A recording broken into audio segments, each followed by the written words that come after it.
to dwell. A battle in the heart of Alabama caught our attention. Coal miners in one community, they've been on strike now for months. Working as long as 12 hours a day, 7 days a week, in some of the most dangerous conditions. I really think that the labor movement is the single greatest force for democracy in the history of the United States. The story of Alabama is a story of not just resilience, but of militancy. I say no contract, you say no code. No contract, no contract. If we ain't all free, ain't none of us free. You're listening to Alabama's only union talk radio show, The Valley Labor Report, with Adam Keller and Jacob Morrison. Hello, Tennessee Valley. This is The Valley Labor Report. My name is Jacob Morrison. My co-host and fellow agitator is out working today, and he's supposed to be in a union. What's up with that? In his stead, we've got friend of the show from Spice Radio, Ben Job, running the board. What's up, y'all? Appreciate that. We are live online and on the radio from the heart of the Tennessee Valley, the Spice Radio studio in Huntsville, Alabama.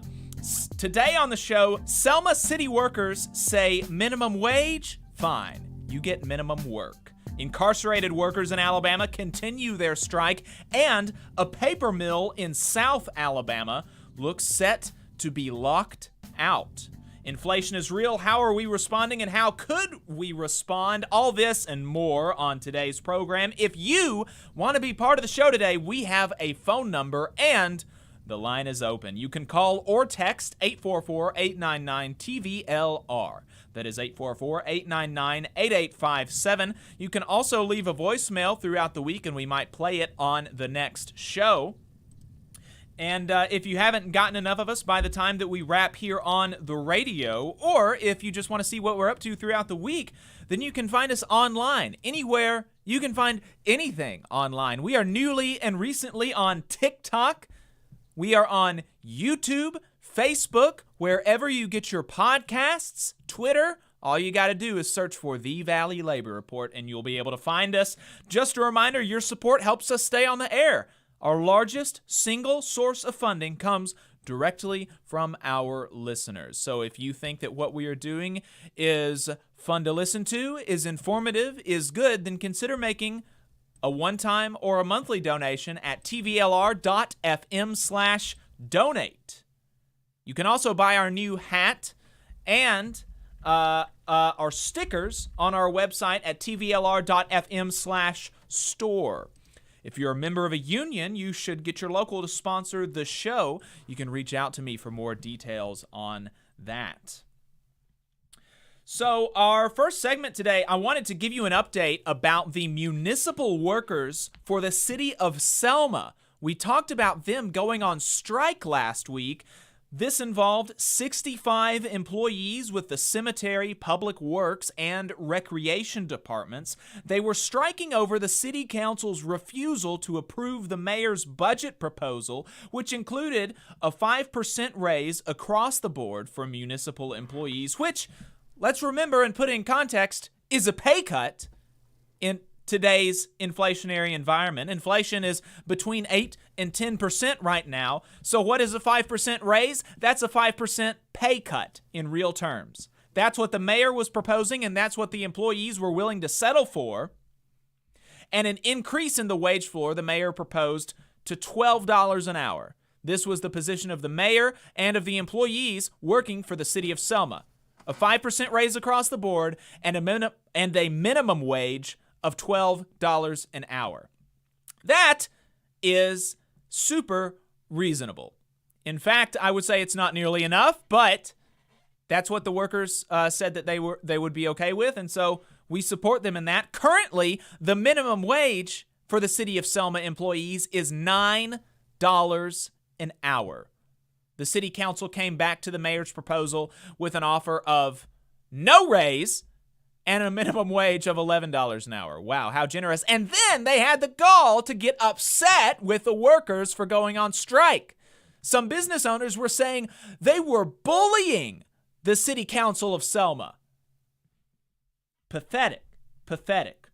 So Brad Fisher at the Selma Sun has been doing some really good reporting on this and keeping us updated on the action there. And the update is that the strike is over, but they are doing something of a work slowdown. He quoted Dr. Denisha Hendricks of the Parks and Recreation Department, who spoke about the situation with a local radio program. Dr. Denisha Hendricks said, "Our employees, based on the actions of the council to reject the mayor's proposed budget, said they will do minimum work for minimum pay. For minimum pay, they will perform minimum work." Hendricks said it is not a strike, they are reporting to work, but they feel, in their words, they will not be working as indentured servants for minimum pay. And this makes sense. This makes sense. I tell you what, you're not going to get my top performance at $9 an hour. I'll tell you that right now. It's nice to see a boss in the press not trying to destroy their workers as well. That's a very, very not common thing. That is very, very uncommon to see a supervisor in the press supporting their workers as they fight for a raise. So that's good to see. It's also good to see the press, I think accurately reporting the situation down there in the Selma Sun. So we appreciate that. But, also it is worth mentioning that if the workers got what they're asking for, which is a 5% raise across the board for municipal employees, it would, of course, help the supervisors as well. So, it's not totally unself-interested. Brad Fisher also mentioned something that the mayor said in a recent episode of his apparently weekly podcast addressing the city about the comparison to the raises already given to public safety employees, which is police and fire. Let's listen to what the mayor said in his podcast here. $2.6 million increase in payroll for public safety. Public safety only, police and fire. To do everything else that we talked about, that the department heads and I are advocating for the employees that are non-public safety related. We're talking about $266,000. To give the laborers, our skilled workers, our middle managers, the proposed raises that we hammered out, it will cost the city $266,000. Folks, that's less than 10% of what we've already done. That's why we are saying that to do this for the employees that are not public safety related is not going to hurt what we've already done. We've already done $2.6 million. To add $266,000 to satisfy the needs so that our workers can be at least approaching a livable wage is not too much to ask. Wow. I would say not, Mayor Perkins. I would say not. 10% of the money that they gave to cops and firefighters is what they're proposing to give to the laborers. Now, it's possible, I don't know, it's possible that there are more cops and firefighters than laborers for the city of Selma. In fact, I would say it's probable. And so that's going to be part of the reason that the raises for the cops and firefighters is going to be more than the raises for the laborers for the city of Selma. So, that's something to consider. But still, we're talking about a pay cut, 5% pay raise, and we're talking about increasing the minimum wage to $12 an hour for laborers for the city of Selma. That would be 10% of the increase that was given to public safety employees. I don't think that's an unreasonable investment. Mayor Perkins expanded on the need to grant this raise to the laborers and the disrespect the council has shown the laborers. Let's listen to this. It's astounding. Folks, I want you to get your calculator out and take a look at what $9 an hour. Matter of fact, I'm just going to get mine out and I'm going to calculate it with you. $9 an hour. What you're looking at is 2,080 hours in a work year. That's 52 weeks a year, 40 hours a week. And you multiply that $9 an hour times 2,080. Folks, you know what that is? 2,080 hours times $9. That's $18,720. $18,720. That's the annual pay for a person that's making $9 an hour. Folks, the president of the council makes $20,000. The president of the council makes $20,000. The guys that are working 40 hours a week, 5 days a week, in the hot sun, are making $18,720. How can anyone vote to not give them the $12 that they're asking for? The $12 an hour times the 2,080. Folks, if anybody 2,080, I'm doing it now while we're talking. That times the $12 times the 2,080 hours, that comes to $24,960. They at least got a chance. They at least have their dignity. They at least want to come to work. They at least have something to take home after their full week's of work. We're not asking for much. And for anybody to say they ought to be grateful and they ought to be thankful for what we're giving them. Do you realize that there are people on the council who were questioning why the employees, why the laborers were even coming to the council meeting? Why are you coming? What kind of games you playing? The mayor got y'all up doing this. No, the mayor had nothing to do with that. Listen, when the police department raises were on the table, all the police officers showed up at the council meeting. When the fire department raises were on the table, all the fire department personnel showed up at the council meeting. When the laborers' pay was coming up, they showed up at the council meeting and the council snobbed them, would not discuss it in their presence, went behind closed doors and made a decision without any public conversation. It's not right. It's not right. You don't treat people that way. These are not indentured servants. These are not our... Look, we have a responsibility to treat our workers with dignity. And that's all I'm advocating for. So kudos to this mayor, man. He's really, really laying it out there in extremely stark terms. The president of the city council of Selma makes $20,000 a year, which is a part-time job. Being a city council member for the city of Selma, part-time job, and they are making more than the laborers. It's amazing. And the fact that they would not discuss the raises in the presence of the laborers when they do the same thing for the cops and the firefighters? That is just insane. Just really, really insane. Infinite Content in the YouTube chat says, I have never seen a mayor advocate for workers like that before when it didn't apply to police/fire departments. And yeah, me neither. Me neither. This is all that I have seen from this mayor, but from this episode, from his performance here, I'm really impressed. I'm really impressed with him. Maybe we'll get him on the show sometime. It's just amazing. It's really amazing. But the latest is that there is no budget. There's no budget right now. The council approved a continuing resolution while they continue to negotiate with the mayor.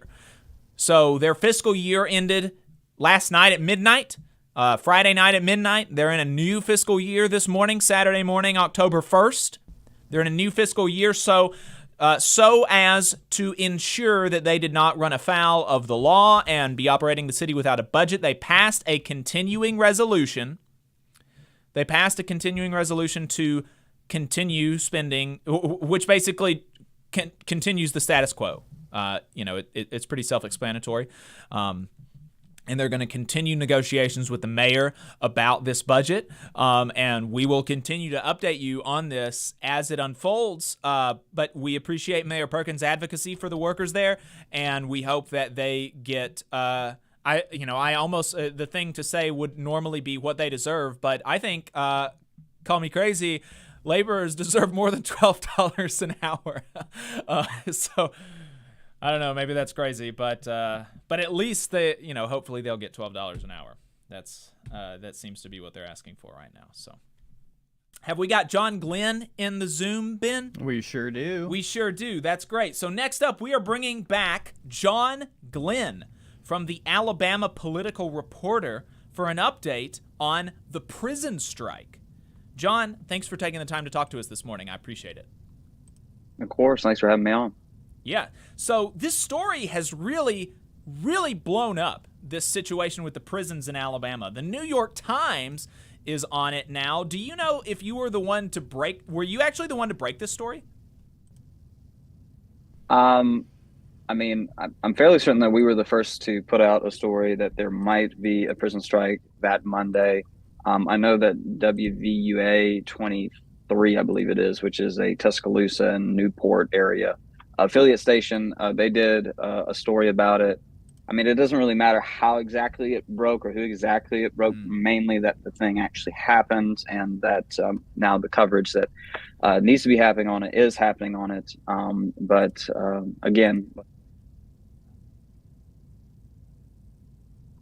did we lose him? it's just one of those things. Y'all hear me? Yeah, you just broke up for a second. Yeah, What sorry was the about last that. couple things you said?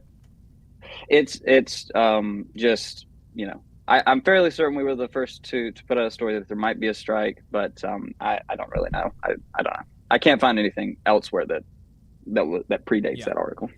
Well, you know, we really appreciate your work. As far as I'm concerned, I think that your reporting on it has been authoritative. I think that I don't think I've seen anything new really outside of what you've put out. And so I think that you've been doing great work on this. I'm sure it's kept you busy. But, you know, last we left off, we were looking at a prison strike potentially happening.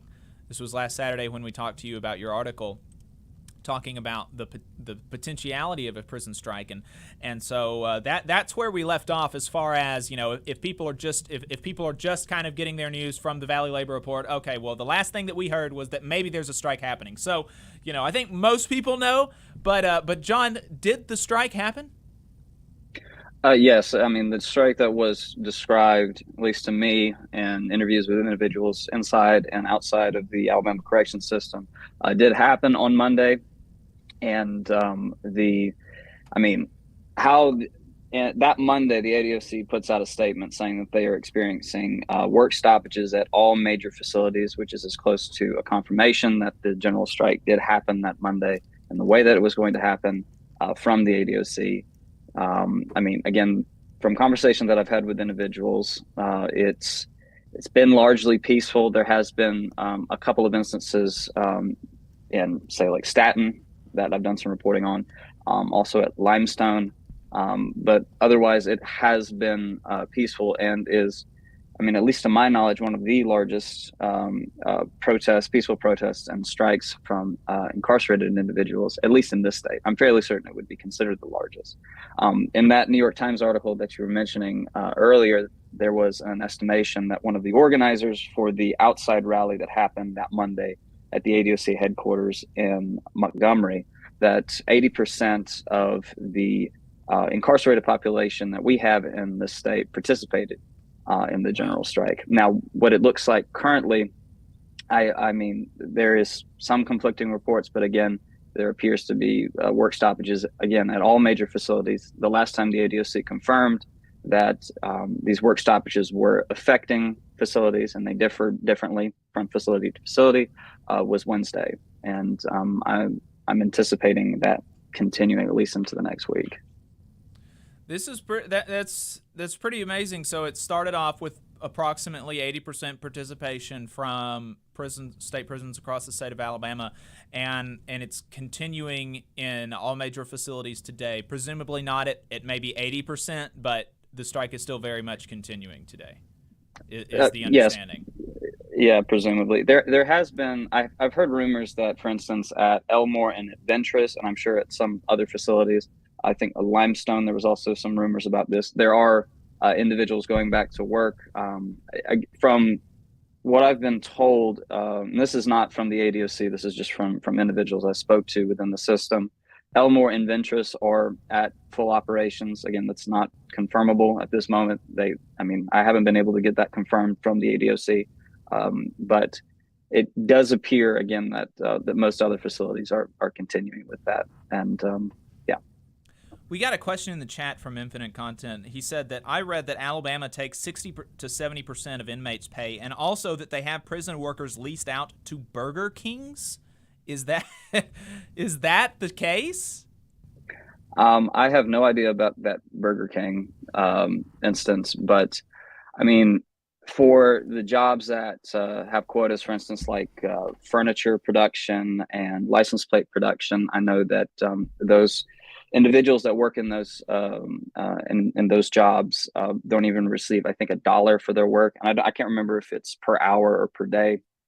I'm fairly certain that that estimation on the amount of money that is taken from these individuals who work in these prisons, producing stuff that gets sent to the outside, at least.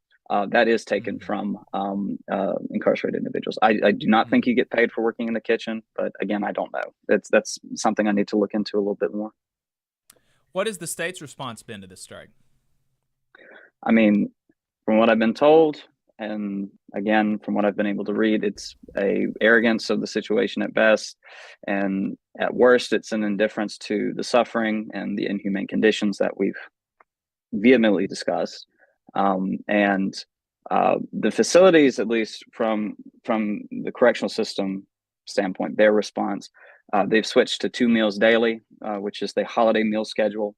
And there are massive delays in major facilities, certain major facilities.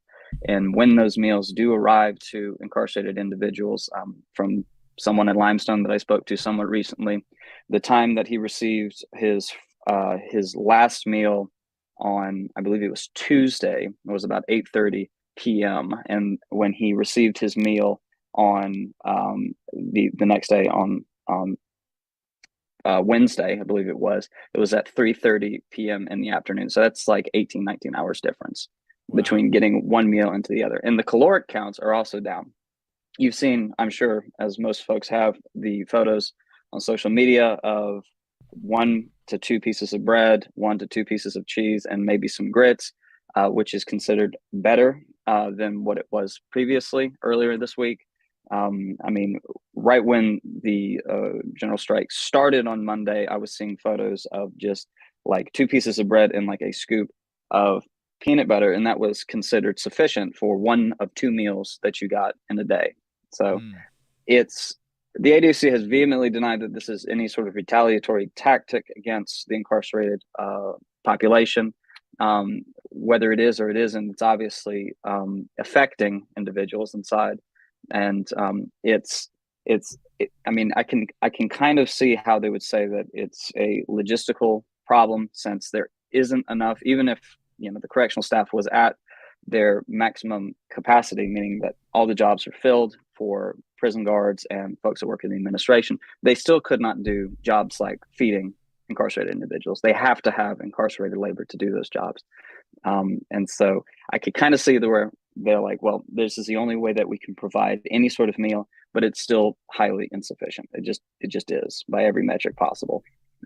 And from the state's response, I mean, Governor Ivey's statement from her office has angered a great deal of individuals inside who believe her characterizations of the demands is reductionist at the very least, and doesn't take into account the conditions that these individuals live under. So and her response to the demands have been basically like, you're asking for they're unreasonable, quote unquote. That was the quote, unreasonable, right? Yeah, and a bunch of other, you know, stuff that I probably shouldn't repeat, simply because it isn't very factual. It isn't anything but very you know, it's very emotionally directed.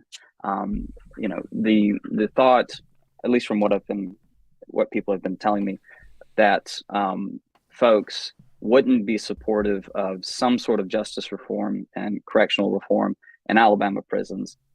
That's what her office said, that, you know, people in Alabama would not want any of these demands met, any of these reforms met. I think that's a broad mischaracterization, and a fair amount of folks I've talked to believe that too. So, right. And what is what are the demands again? Well, I'll just read them off as they were delivered to the ADOC that Monday by outside organizers who were outside at the headquarters. They actually went into the little front entryway, the main office. They weren't met by anyone. There's a bunch of people in the back, but nobody actually came to the desk to receive the demands. These include the repeal of the habitual offender law immediately, the making of the presumptive sentence in Sanders retroactive immediately, repeal of the drive-by shooting statute, the creation of a statewide correction or convictions integrity unit, mandatory parole criteria that will guarantee parole to all eligible persons who meet these criteria, streamlined review process for medical furloughs and review of elderly incarcerated individuals for immediate release, reduction of the 30-year minimum for juvenile offenders to no more than 15 years before they are eligible for parole. And, victims should not be able to keep protesting after incarcerated citizens' second time going up for parole. So that's the scope of the demands that were given to the ADOC. And something that's in the first line of this, for instance, because you have the demands and then you have a statement from the organizing members, it's that the U.S. Justice Department intervene immediately and take over these prisons, because in their minds, and they believe that the state is incapable of handling the situation, and it's best if the federal government step in. And they filed a motion for the federal government to step in, right? Correct. Yeah, and I really cannot remember when it was filed, but it's been within the last couple of days.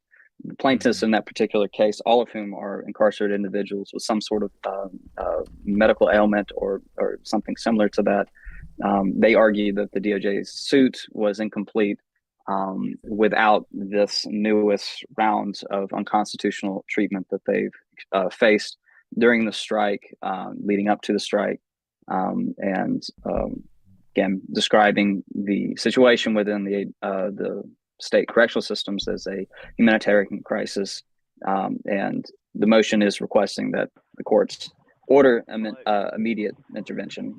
So, yeah. Yeah, and so some of these demands, they would require legislation, but there are several that have to do with the quality of life with these of these inmates that do not, that they could just, the executive branch of the Alabama state government could make happen. I saw yesterday that some folks... Jacob, we do have a caller on the line if you want to take any questions before we go to break.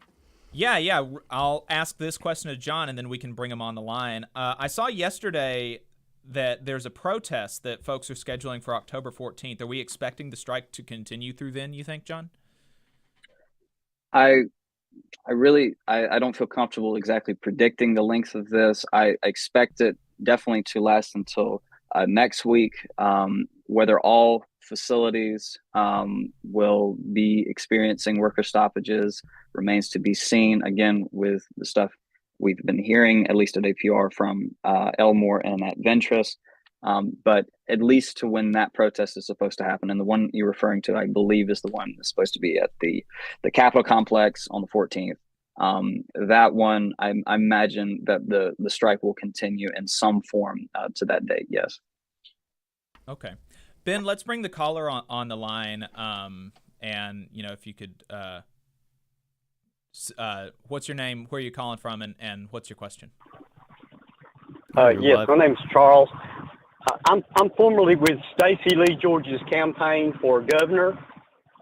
One of the things that we ran on was the prison situation, which Judge Myron Thompson has said benchmarks must be achieved by midnight on December the 31st in relation to a whole lot of these things. And if the Alabama legislature hasn't done anything to follow the judgment of the judge, there could be a problem there. And this is a federal judge, is that right? Yes, it's federal Judge Myron Thompson. Back in 2017, investigation was done by federal persons throughout the whole prison system. They found abhorrent things, especially dealing with the mentally challenged persons that were once in the mental health facilities that closed. Right. As a result of things that are beyond their control of being harmed by other prisoners, they have been in a state of isolated incarceration to themselves for a very long period of time now. Because of COVID, Judge Thompson allowed Alabama to continue doing things that they might not be able to do. But he wrote a scathing 600-page report that anyone could read on December the 27th of 2021, stating what had to happen and had to be finished by the middle of 2025. John, how does that how do you think that this deadline affects maybe the prisoners' calculations and the calculations of the state? I honestly have no idea. I think, frankly, that honestly, if these conditions aren't changed within a reasonable amount of time, the federal intervention is more than likely. But again, that's coming from just someone who's reported on this, not someone who is in any way, shape, or form aware of particularly the current legal standings of, for instance, the DOJ lawsuit. Yeah, I think that's all I can offer on that. Charles, thanks for calling in. That's some good context. Hey, appreciate it. Yep, thanks. And John, we appreciate your reporting, and we'll be looking to you folks. Make sure that you're following. Make sure that I have the Alabama Political Reporter as one of my home tabs, and I have for a while, but even more so with John's reporting on the prison strike. Anything in particular about where to find your reporting on the prison strike that you want to mention? It's on Alabama Political Reporter and on our Twitter. That's where it shows up, and just appreciate the readership. John, thank you for your time. Of course, thank y'all. Ben, have we got Bobby in the Zoom now? Oh, let me check our Zoom. I do not see him just yet. We don't see a Bobby in the Zoom. Then we are going to go ahead and go to break, and we will be right back, potentially announcing the results of a contract ratification vote by paper mill workers in Fort Mitchell, Alabama. You're listening to the Valley Labor Report. Stay tuned. Hometown Action is a grassroots organization building a multiracial, working-class movement for racial, gender, economic, and environmental justice in Alabama's rural communities. We stand in solidarity with Alabama workers and are proud to support the Valley Labor Report's efforts to inform and build the Southern worker movement. Please visit hometownaction.org and follow our social media channels at Hometown Action to learn more about how you too can get involved to make the South a better place for all workers. Solidarity, y'all. IBW 558 is like a great football team. You've got to have the aptitude, skills, and knowledge to outperform the competition. If you're a non-union electrician, now is the perfect time to get off the sideline and join our team. We have the absolute best wages and benefit package in North Alabama and Southern Tennessee. It's because our team stands together, bargains together, and our families benefit from it. With immediate openings, you have the opportunity to see why the IBEW is the right choice.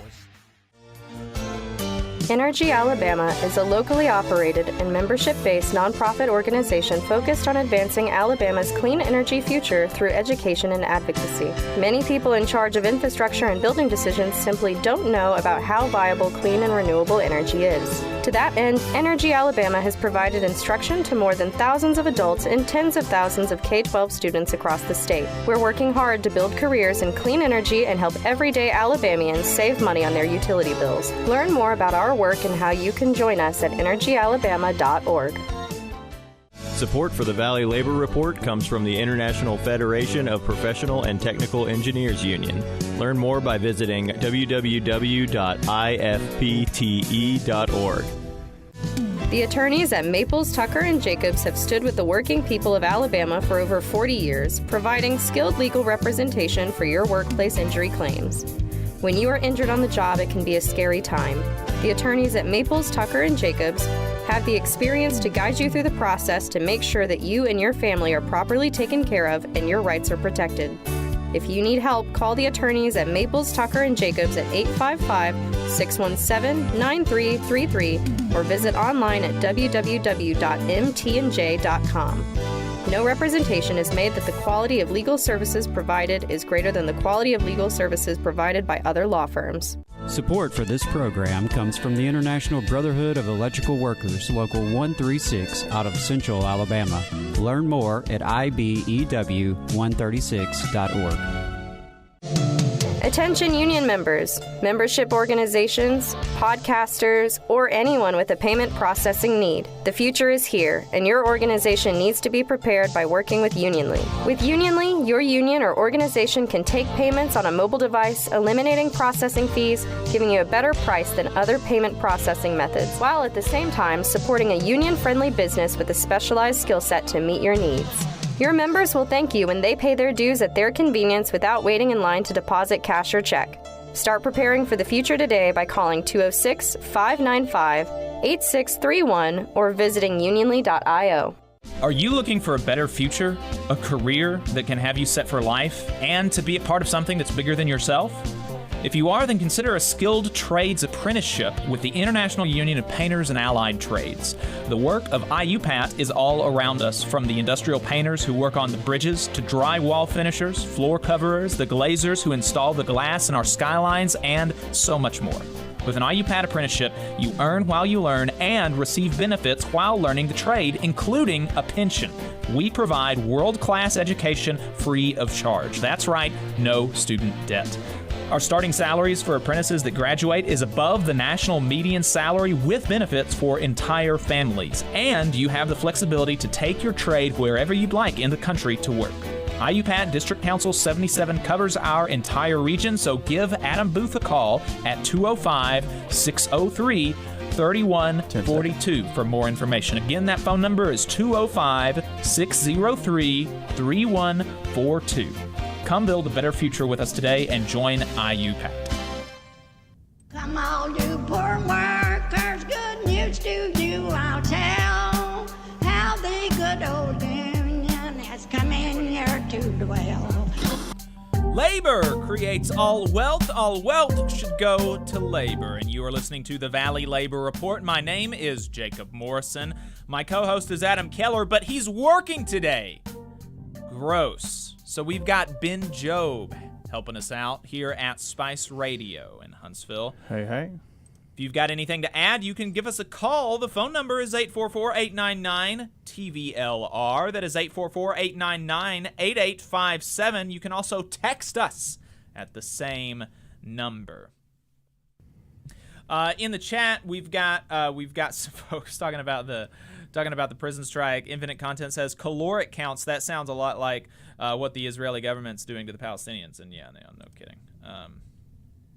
So while we wait for Bobby to get in the Zoom, I guess the count is going long for the contract vote down there in Fort Mitchell. I want to talk to y'all about this, about Yellowhammer News for a second.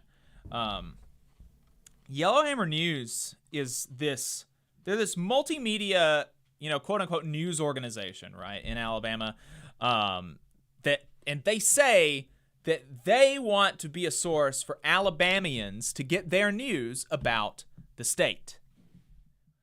From their website, they say, quote, "Our mission is to tell readers something that they did not know about something they love. The great state of Alabama. Whether breaking news, hometown stories, or sharp political coverage, Yellowhammer News strives to deliver the highest quality content with integrity." Wow. Integrity. Importantly, though, they also want to base these stories in fact. Again, from their website, they say facts are the lifeblood of our media outlet. Yellowhammer strives to deliver content based in fact and edifying for the consumers of our content. Yellowhammer's process of content creation consists of numerous levels of fact-checking and careful editing. Creating trustworthy content is essential to the duties we owe our consumers. And they acknowledge that maybe they're going to get some things wrong every now and then, and maybe their coverage is going to need updating, or maybe they'll need some additional context.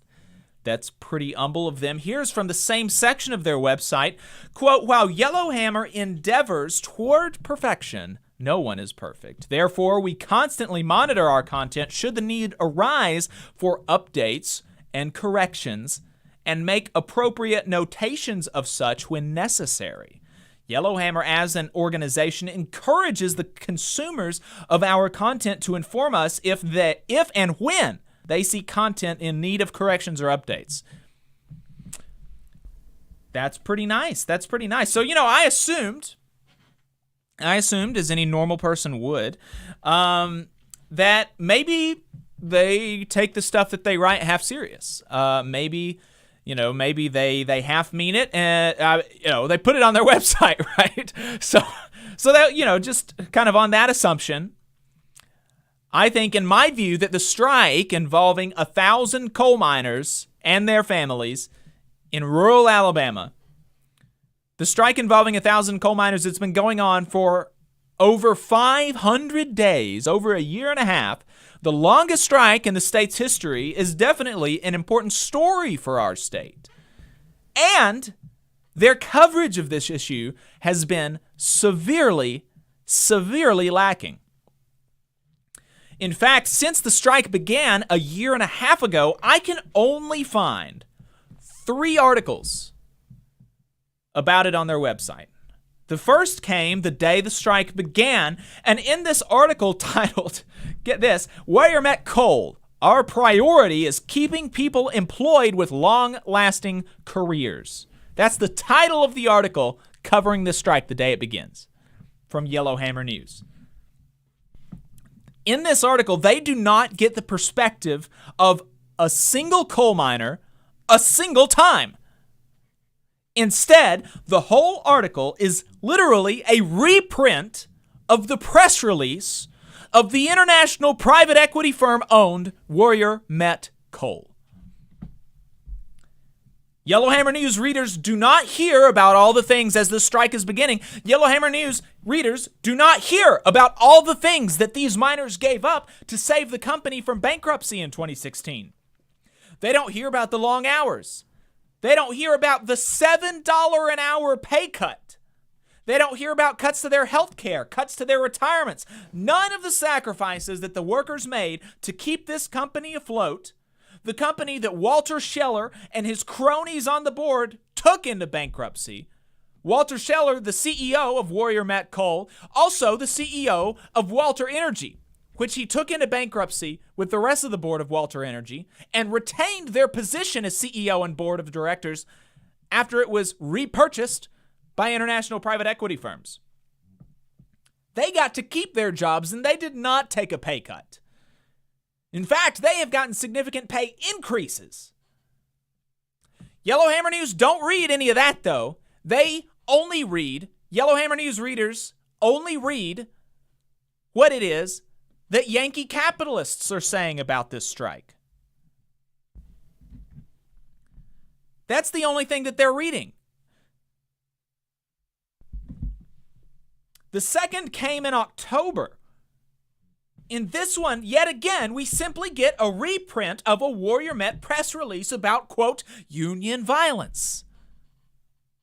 You don't get any comment from the union. You don't hear about the violence that the strikers are going through. You don't hear that they've been hit on the picket lines by bosses and scabs. You don't hear that scabs have shot at them with guns on the picket line. You don't hear that the union says in many of the videos that Warrior Met put out that they're highly edited and that what happened before is actually that the scabs hit the strikers first.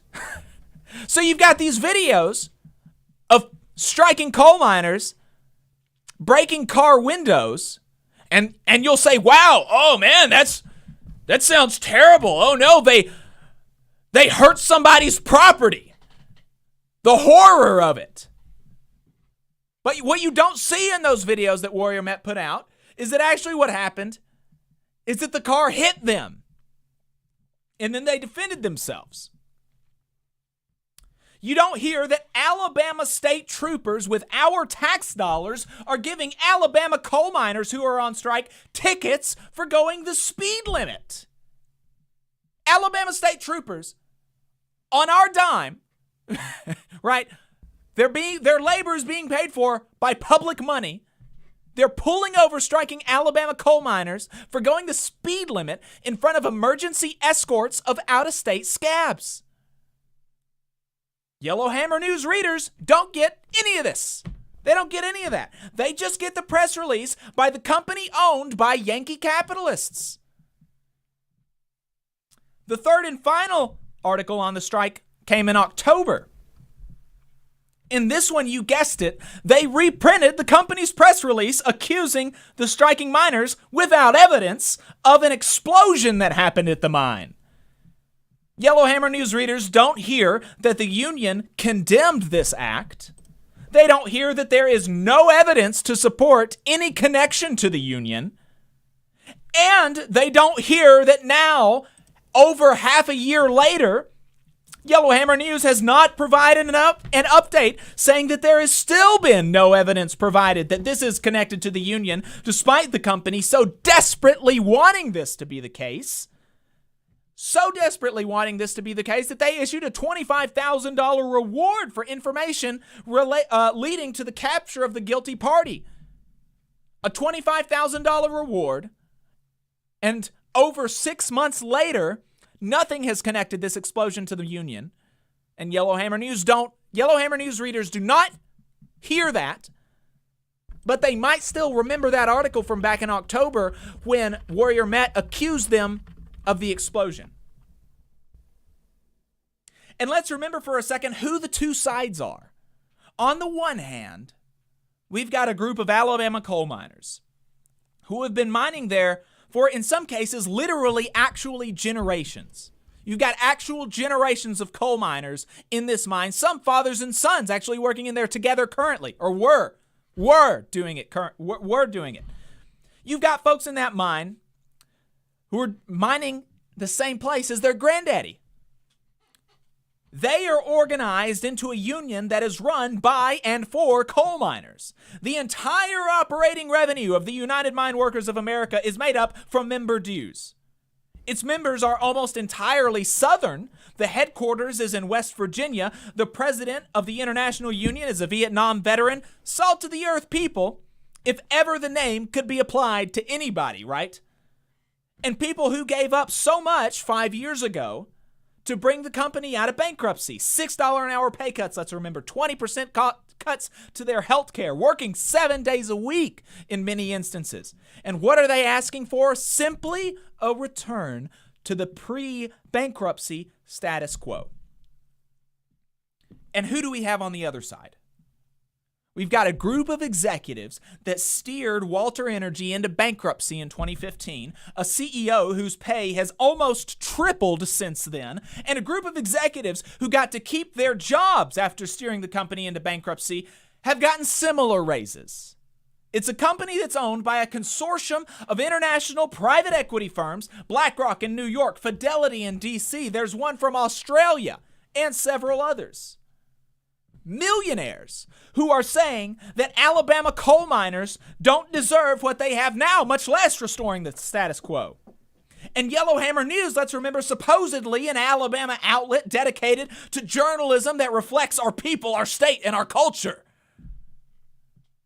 Yellowhammer News isn't even telling its readers both sides of the story, much less siding with, quote unquote, our people. I have informally pitched people with connections to write about the strike. I've informally pitched people with connections to Yellowhammer News to write about the strike for them. This whole time I have. Always being told that they wouldn't be interested. But recently I wrote a piece for In These Times that takes Democrats to task for not supporting these miners despite saying they are pro-union. And so, I figured maybe a bit of this anti-Democrat partisanship that Yellowhammer News has would get me in the door. Right? Because I wrote a piece attacking Democrats for good reason. And so I did formally pitch it to their editor-in-chief. And about a month later, I never got a reply. So, whatever. I figure it's not happening. And I mention it on Twitter. I say we pitched this article, which was run by In These Times magazine and the Alabama Political Reporter, to Yellowhammer News' Dylan Smith as well. It'd be the first piece in Yellowhammer News, which is a news source ostensibly for Alabama citizens, about the strike that wasn't a reprint of the Warrior Met press release, which is factually true. It would be, if they had run my piece, it would be the first article in Yellowhammer News about the strike that was not a reprint of a Yankee capitalist press release. That is factually accurate. And to which Dylan Smith replied that his feelings were hurt. He said, quote, Communications 101, shred the outlet that you're lobbying to have place your content. Brilliant strategy.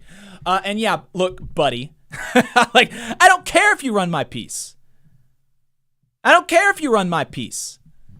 I get it run elsewhere. I can talk on the radio. I'm on multiple stations. I don't need my piece to be run in your outlet. I would love for your readers to get a bit of objectivity. I would love for them to hear about the strike from somebody other than bankers. That would be nice. But it doesn't matter to me.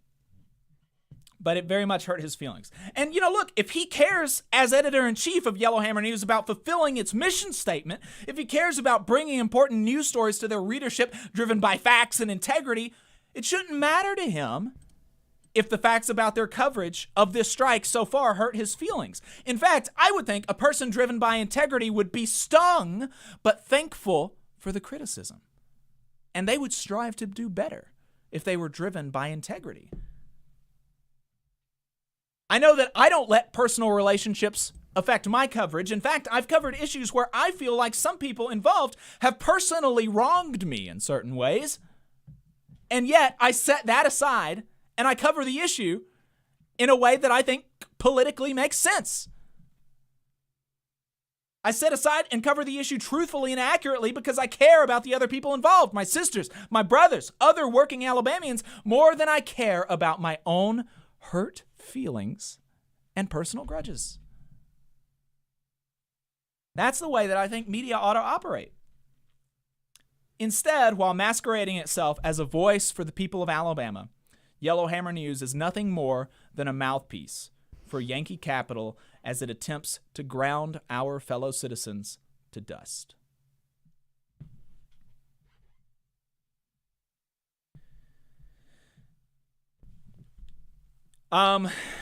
So let's go ahead and we're going to go ahead and take our final break. We've got Hadas Thier in the Zoom. She's going to be talking to us about inflation, which is a subject on everybody's mind. So we are really looking forward to talking to her. So let's go ahead and take that break, and we will be right back with Hadas Thier. Energy Alabama supports consumers and is a leader in advocating for them. We have been able to successfully fight off utility rate increases in the state, reduce fees for electric vehicles, increase electric vehicle infrastructure spending, and secured a $100 million refund by Alabama Power after the utility overcharged customers for fuel. To learn more about our work advocating for customers and join the fight, go to energyalabama.org. There's a lot of talk about a shortage of workers, but that's not the case with IBW 558. We have provided our customers over 3,000 workers and performed over 3 million man-hours in a pandemic year. With 8,000 OJT hours, 900 classroom hours, OSHA 30, and a state license, our members receive the equivalent of a master's degree. That's what makes IBW 558 the right choice for your electrical needs. Look us up at Facebook or at IBW558.org. North Alabama DSA is looking for folks to work for a better North Alabama. They prioritize mutual aid, municipal activism, and union solidarity. Contact them on social media or dsanorthalabama@gmail for more information. Support for this program is provided by the International Association for Machinists and Aerospace Workers, Local Lodge 44 in Decatur, Alabama. Learn more at iamaw44.org. Hometown Action is a grassroots organization building a multiracial working class movement for racial, gender, economic, and environmental justice in Alabama's rural communities. We stand in solidarity with Alabama workers and are proud to support the Valley Labor Report's efforts to inform and build the Southern worker movement. Please visit hometownaction.org and follow our social media channels at Hometown Action to learn more about how you too can get involved to make the South a better place for all workers. Solidarity, y'all.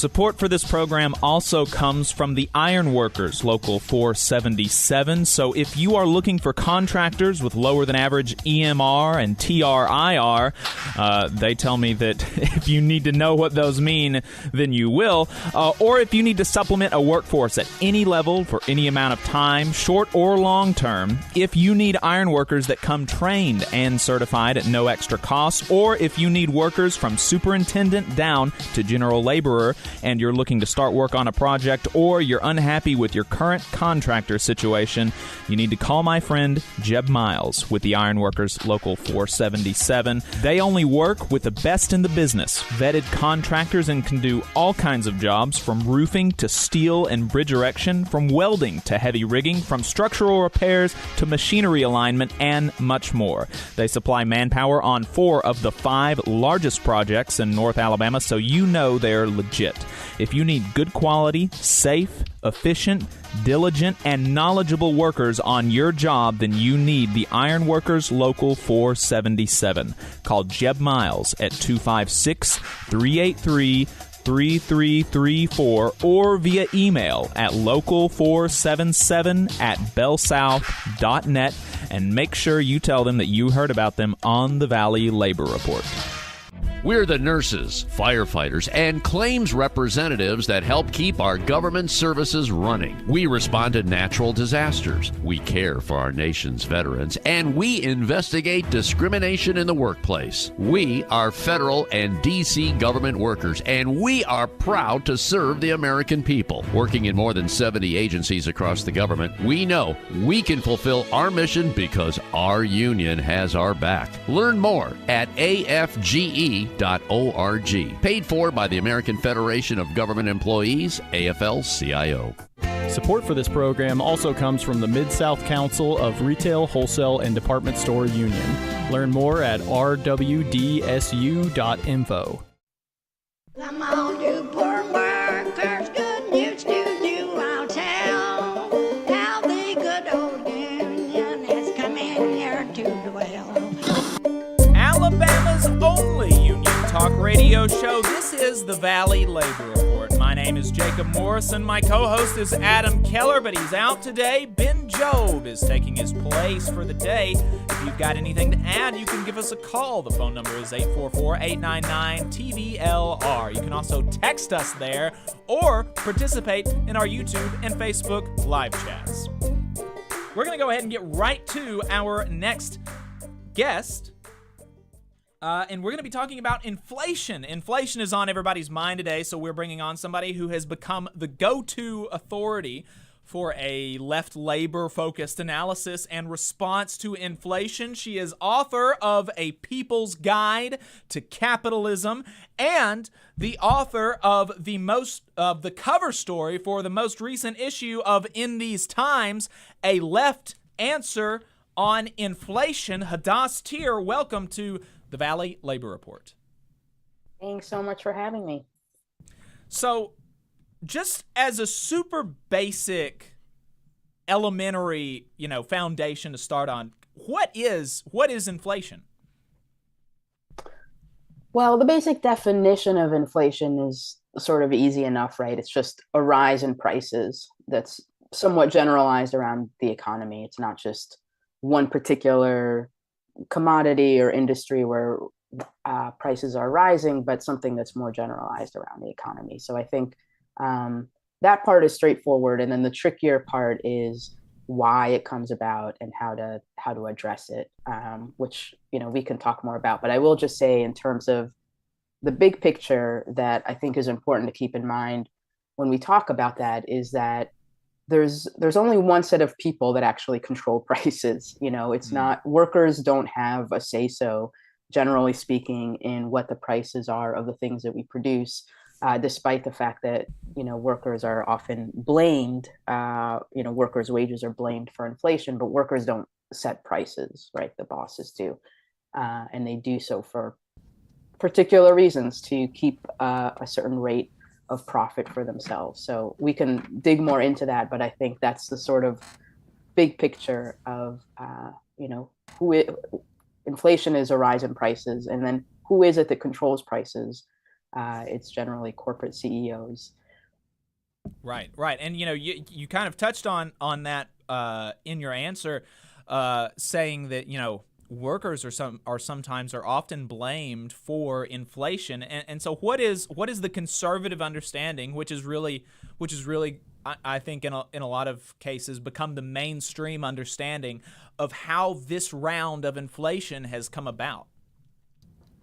Yeah, exactly. I mean, conservative economics really have dominated mainstream discourse for the last few decades, which was kind of the point of my article that you were that you mentioned, is that we have to take a look at what the mainstream analysis and discussion is, and what the roots of that are, and they're quite conservative. And I think it's important for the left to be able to come back with our own answers to what causes inflation and how do we combat it. I think that there is, on the surface level, there is somewhat widespread consensus around what the immediate triggers have been for this round of inflation.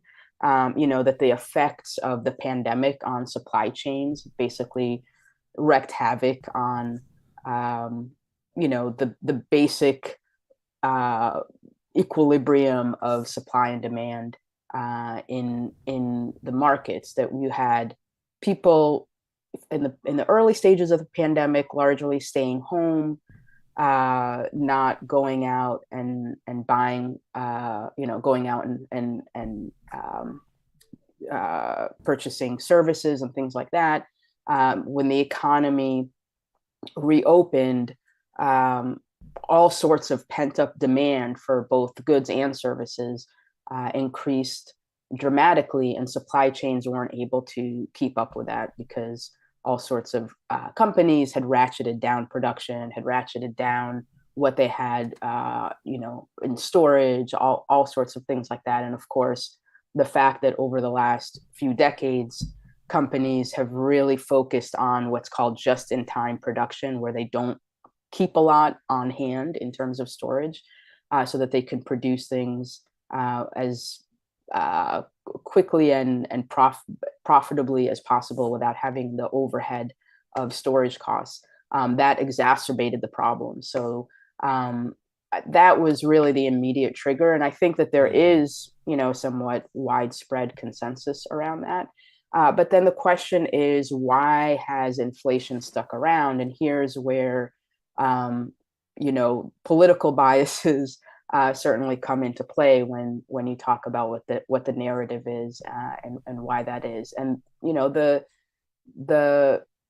formula that conservative economics has used for decades is really to always blame essentially workers' wages, and as well as government spending as being the main culprits of inflation.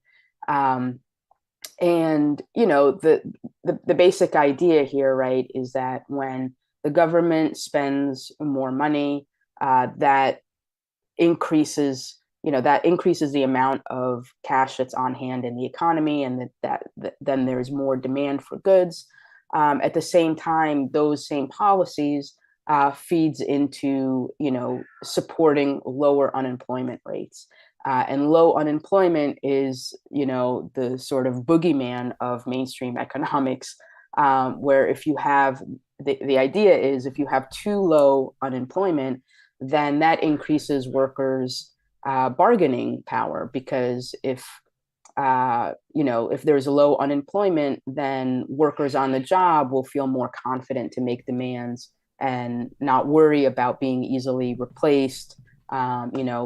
Feel like maybe if things don't work out, they could go to another job, et cetera. And I think that has helped to fuel a lot of what we've seen over the last year of more unionization drives at low wage workplaces like Starbucks and Trader Joe's and so on. The fact that there's been a tight labor market, that there's been low unemployment, has helped to increase workers' bargaining power. That, of course, is a good thing. As far as I'm concerned, as far as you're concerned, as far as millions of workers are concerned.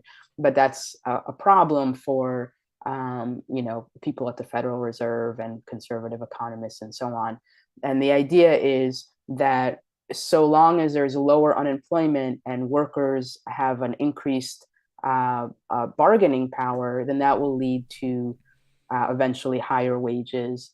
And those higher wages will increase the cost of production for corporations, and they'll pass those costs off onto consumers through higher prices. Now, there's a couple of problems with this narrative. One is that why is it that automatically a higher cost of production has to be passed off onto consumers by bosses? Again, that goes back to the first point that it's CEOs that determine prices, not workers. Right. And so the fact that they pass off those costs onto consumers is because they want to keep a certain rate of profit, a phenomenally, absurdly high rate of profit, which is what we see today. If they were able to, or were forced to keep the prices at a certain level, that would just mean they would take a hit to their rate of profit. And, that would be a good thing in my book. But that's obviously anathema to the economic and political elite in this country. So, right. And then the other thing the Fed is responding basically as if the issue is workers having higher wages and the tight labor market, and it's crazy how that has become the issue: workers having higher wages and the labor market being tight, even as at the same time Republicans nationally are on an anti-immigrant kick, for which one of the ostensible causes is to get undocumented immigrants out of the labor market so that it could be tighter. I mean, it's just I was literally yesterday on a local conservative radio show,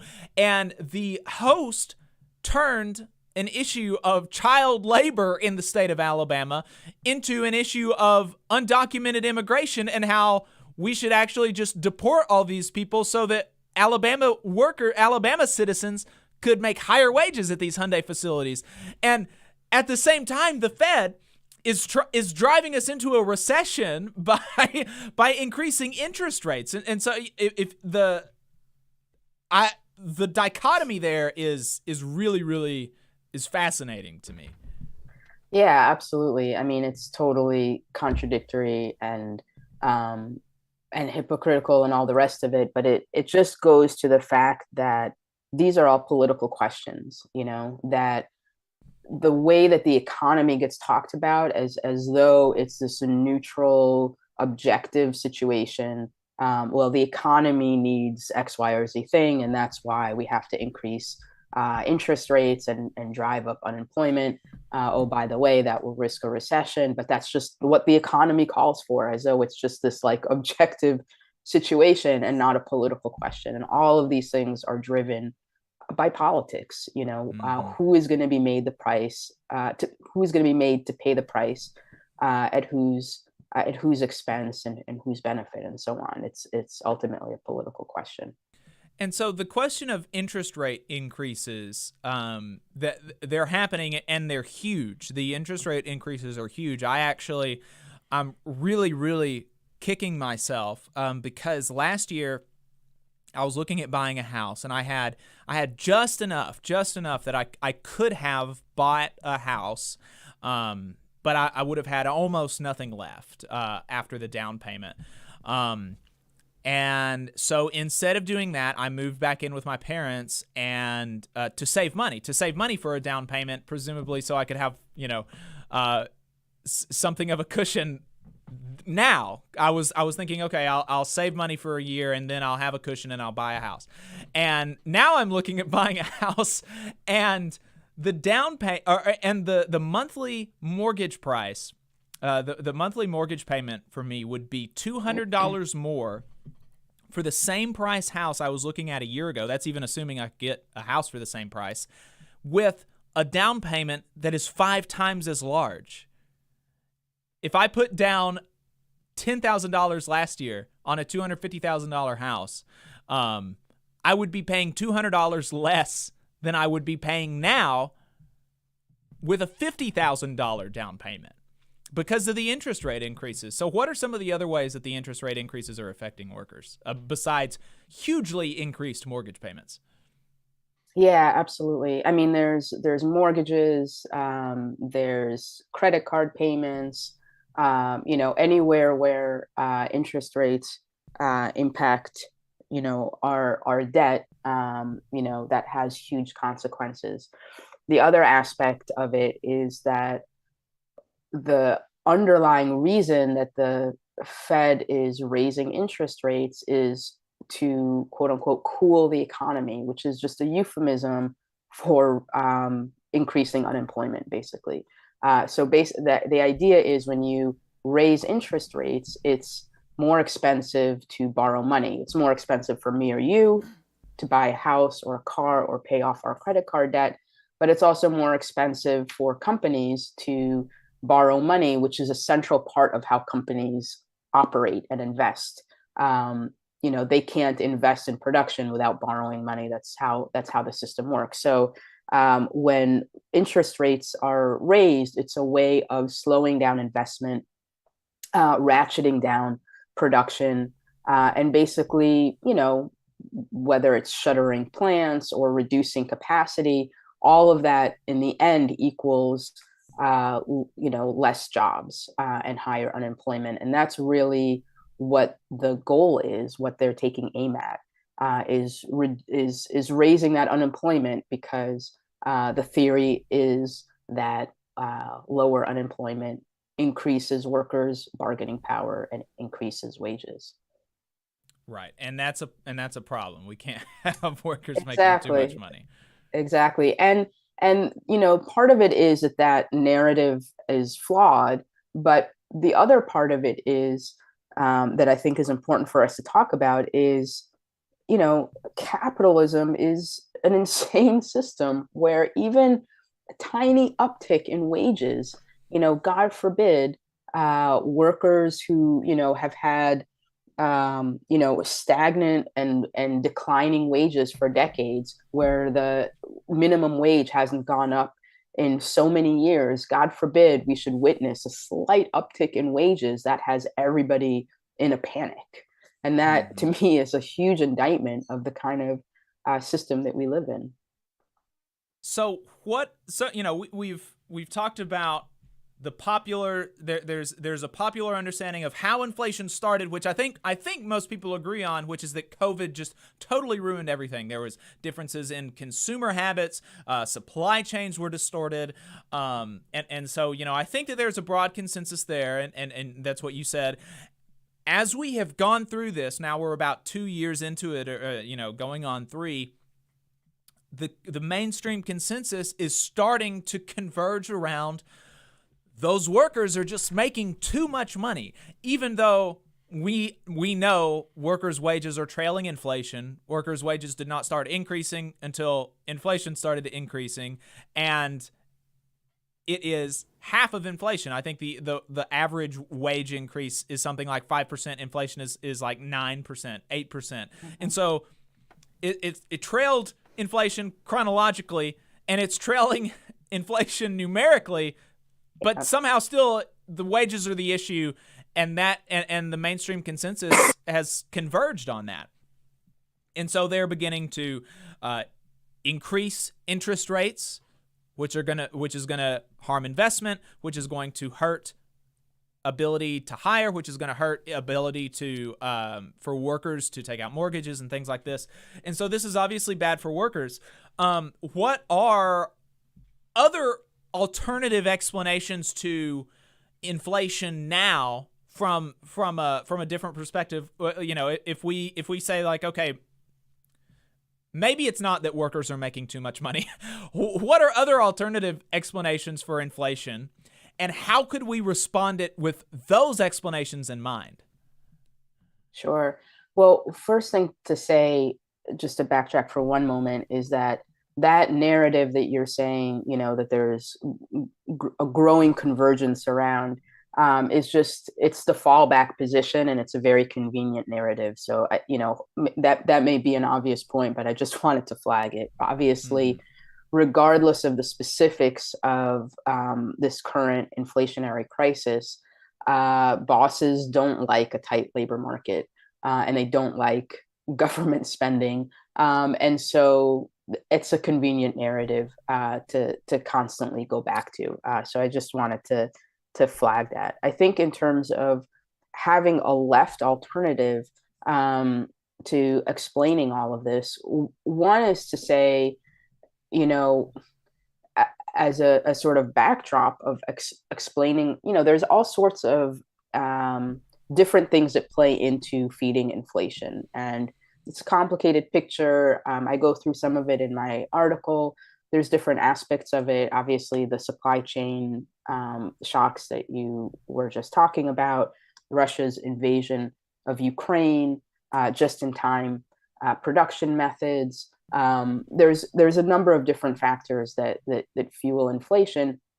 But part of the backdrop, I think, that we need to be able to explain as well is that it's a failure of the market. It is very difficult to keep supply and demand in this kind of perfect equilibrium that classical economic discourse insists is possible and is what the system gravitates towards. That's just not true. It's a very difficult balance to get right, and the market is horrible at doing so, especially in times of crisis and shock like we've seen recently. But even in quote unquote normal periods, the market is just not a great system at doing that. And so we are basically held hostage to these wild ups and downs that are a result of supply and demand being out of whack.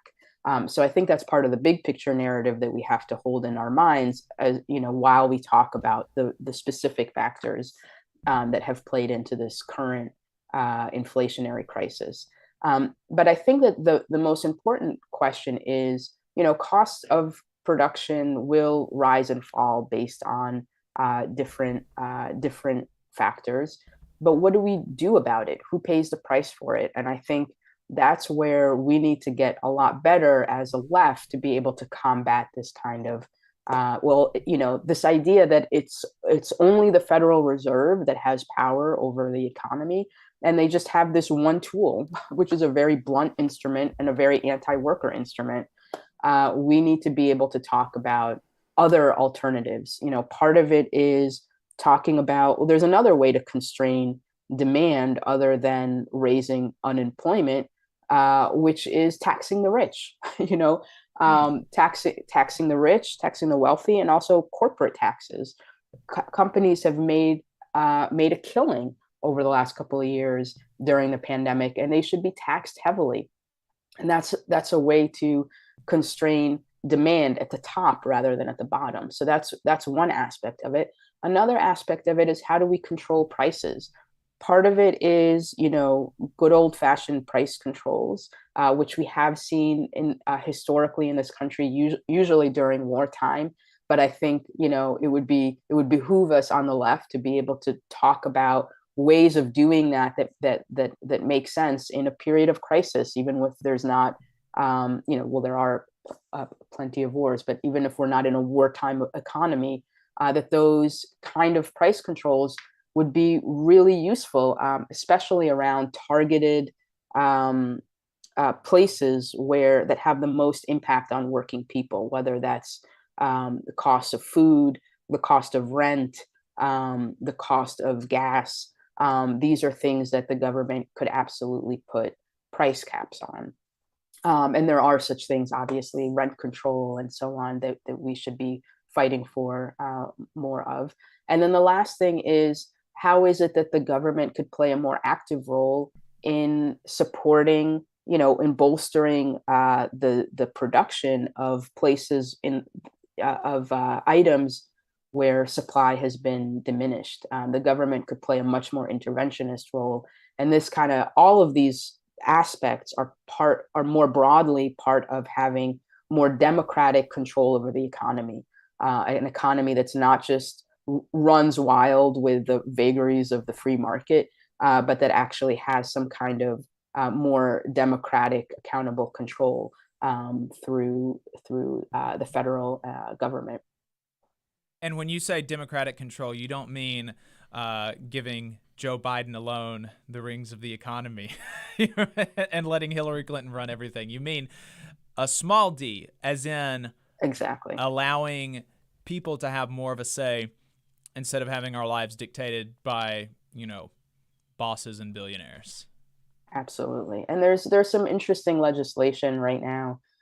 Jamal Bowman, who is one of the New York representatives, has a bill where he talks about creating a task force that would be in charge of putting forward ideas for what kind of price controls, what kind of regulations, what are the specific actionable items that the government could take charge of in order to fight inflation in a way that doesn't hurt working people more than they've already suffered. What do you think it seems to me that the labor movement, that the AFL-CIO should really be at the fore of pushing the Biden administration to shift its posture towards the Fed. And I think we saw precedent for a shifting posture toward the Fed under the Trump administration, actually, because the Fed was making moves to raise interest rates under Trump, and Trump pitched a fit. And then the Fed actually lowered interest rates after he did that. And so Biden should be doing that. Why is he not, and why? And what could the labor movement be doing to push him to that? Absolutely. I mean, I think that, again, this is the sort of like the mythology of the economy as being this thing that exists out there that's objective, and that the Federal Reserve just needs to be able to operate independently because it is charged with this, it's charged with this goal in mind of an objective neutral force around the economy. And of course, there's no such thing as objective or neutral when it comes to the economy. And the Federal Reserve's independence makes it one of the least accountable, least democratic institutions that we have. It does all of this in a completely, non-transparent, unaccountable. We don't vote for the people in charge of the Federal Reserve and so on. So I think that it's a lie, and just like you mentioned, you actually could apply pressure on the Fed, and absolutely that's what Joe Biden should be doing, and that's what the left and the labor movement needs to be calling for. I think that the other aspect of it, in addition to the AFL-CIO should be at the head of that kind of a move to push Biden to have better policies around inflation, and to push the Federal Reserve and so on, is also that the labor movement needs to be able to push back against this narrative and support workers continuing to unionize and continuing to demand higher wages. That all of this kind of ideological, ideological discussions around inflation and who's to blame, and workers' wages and the boogeyman of too low unemployment, all that kind of stuff, that puts us on the defensive in terms of the workers' movement and labor struggles. And we need to be able to push back and say, absolutely not. Quite the contrary, we need to fight for higher wages, especially in light of higher prices. How are we going to pay for the basic things that we need to live and thrive and survive? So I think that's the other aspect of it. The labor movement needs to be able to push back on both of those fronts, both on the policy front and in terms of supporting organizing efforts and saying that's absolutely not true. Workers' wages are not to blame. We need higher wages and greater unionization. We've got about 4 minutes left. Ben, you said we had a caller on the line. Let's bring them on. And Alrighty. Caller, what's your name, where you're calling from, and what's your question? Oh, hold on. They're still connecting. Oh, they're still connecting.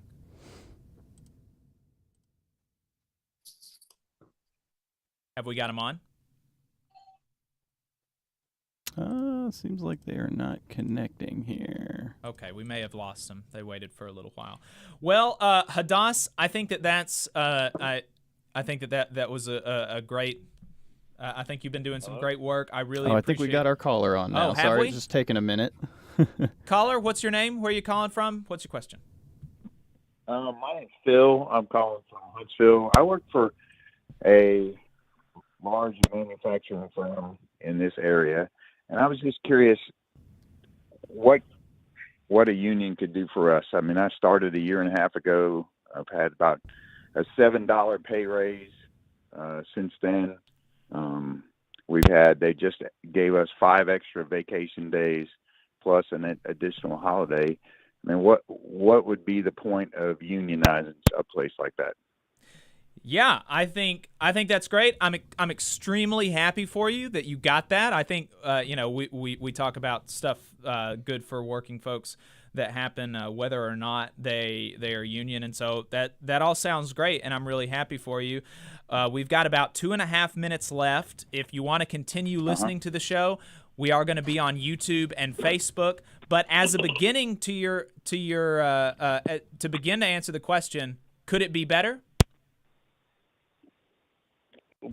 Could it be better? It's a startup, so there's a lot of confusion. But I think that would be with any startup. I don't know. Right. I mean, I'm asking a legitimate question. Yeah. No. I think that's the legitimate answer to start with, and I think we'll try to go more in detail on the other side once we go into overtime, and you can find us on YouTube and Facebook. But I think it can always be better. It can always be better, and also the things that you like, you're able to you're able to lock in with a union contract, because if you don't have a union contract, your boss can change it at any time without consulting you. They can't do that with a union contract. And also, you're always going to have more leverage when you come together, as opposed to negotiating individually. Hadas, we got about 30 seconds before we're going to wrap it up. I know this isn't exactly what you called to talk about, but do you want to give a quick answer to that? Sure. I mean, I think that the main thing is that you just don't have. I've been on the phone for about 20 minutes. I can't hear her at all, or him at all. I can't. Oh, can't hear Hadas at all. Okay, sorry. Can you hear me now? I think. Hello, can you hear me? I was just curious. I'll have to call back in maybe next weekend. I would like to. I was a president of an organization in Mississippi for police officers years ago, but so I just don't know, what would be, how we could improve what we've got. Yeah, we'll answer your. We'll talk some more about it on the other side of this. Caller, we appreciate your time. Hadas, we appreciate your time. Folks, if you want to keep listening to the show, you can find us on YouTube and Facebook. You can donate to the show at tvlr.fm/donate. Until then, we'll see you next week. All power to the workers.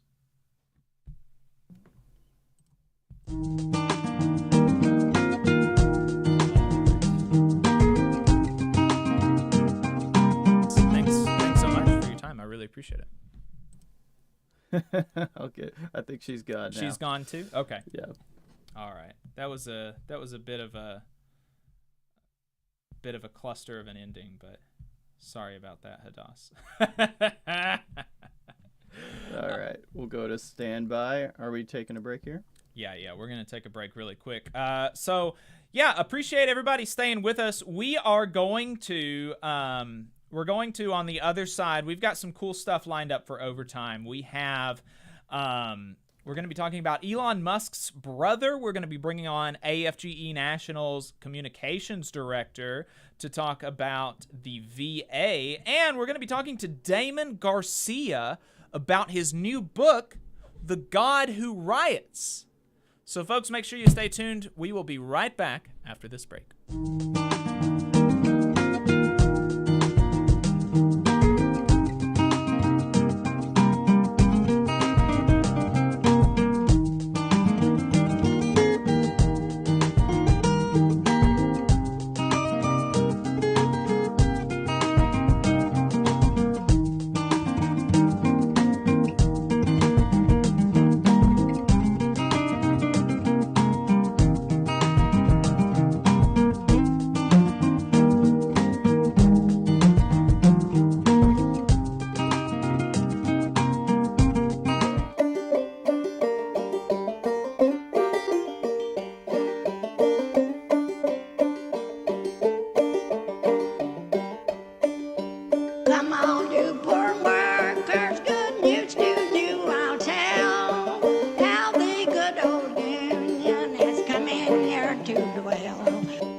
Welcome back. You are still listening to the Valley Labor Report, Alabama's only union talk radio show. We are now in overtime, the second half of the show, where we are online only, not on the radio anymore. We've got rid of the FCC censors.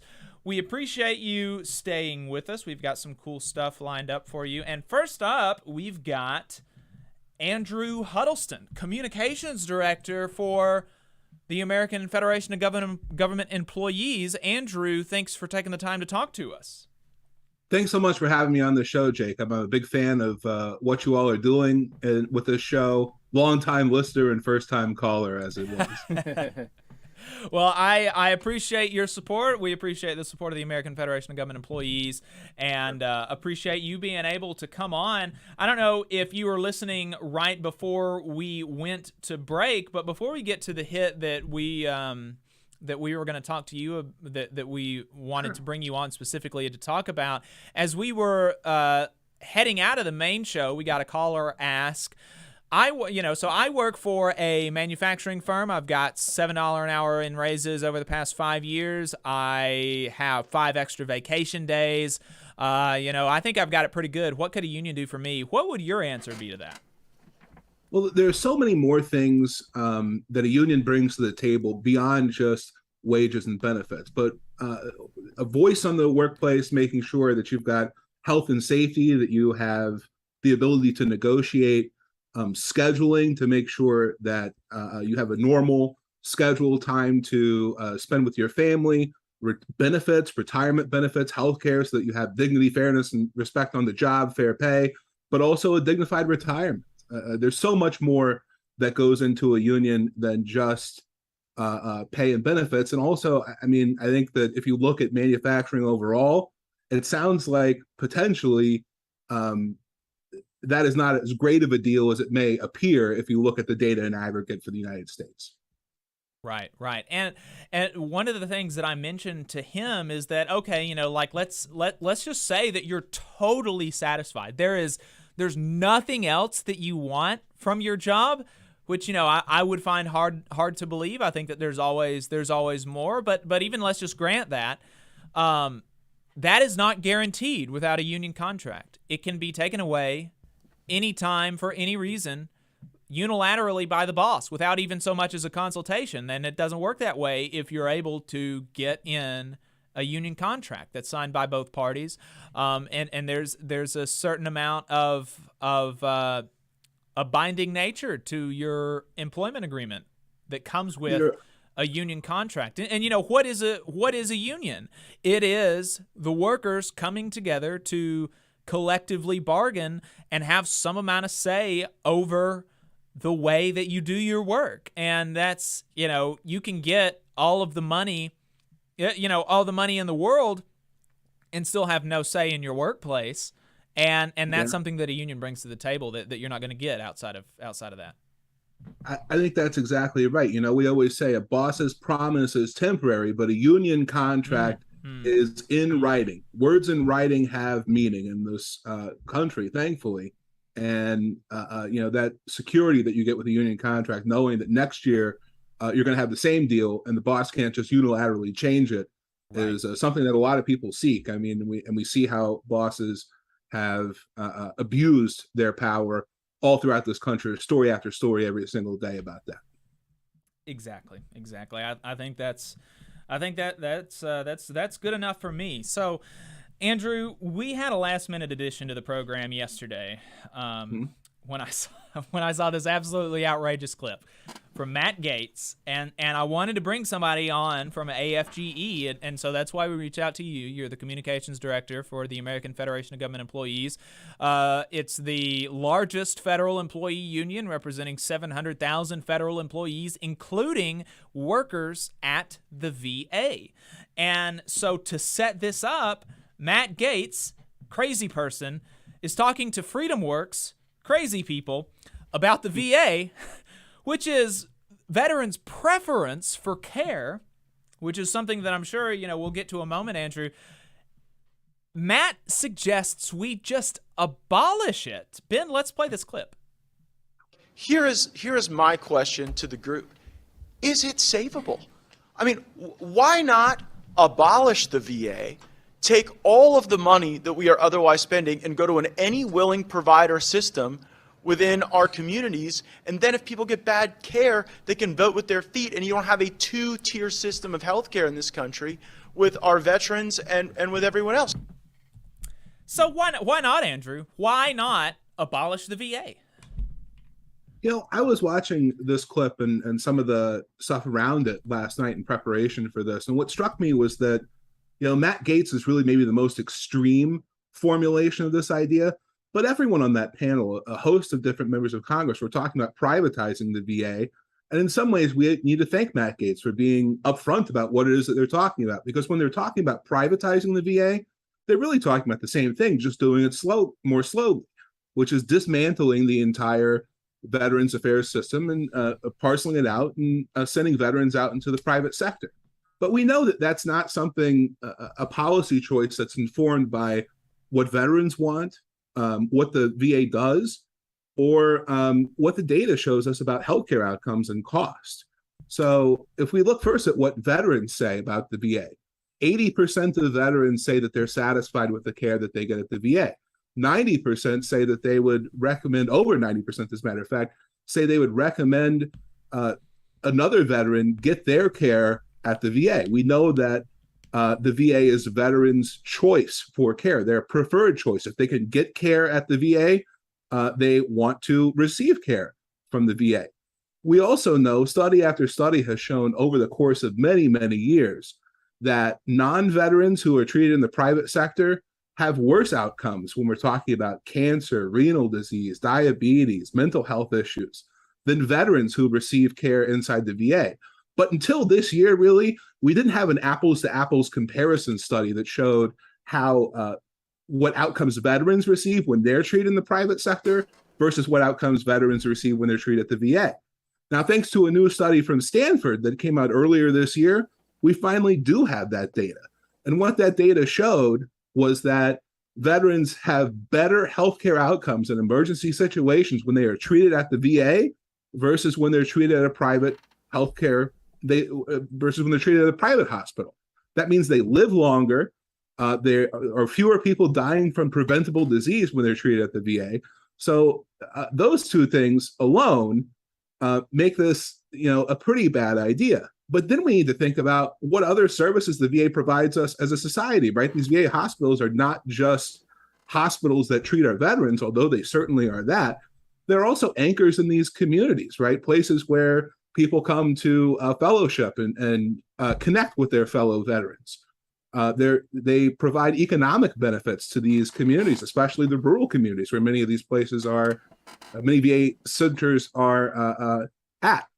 The other thing they do is they provide emergency care in situations of national emergencies to the general public. So like we just went through this COVID-19 pandemic, and the VA was very involved in helping to respond to the COVID-19 pandemic in communities across the country.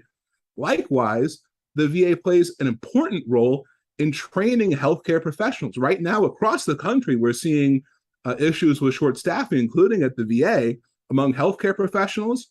The VA is responsible for training 120,000 new healthcare professionals every single year.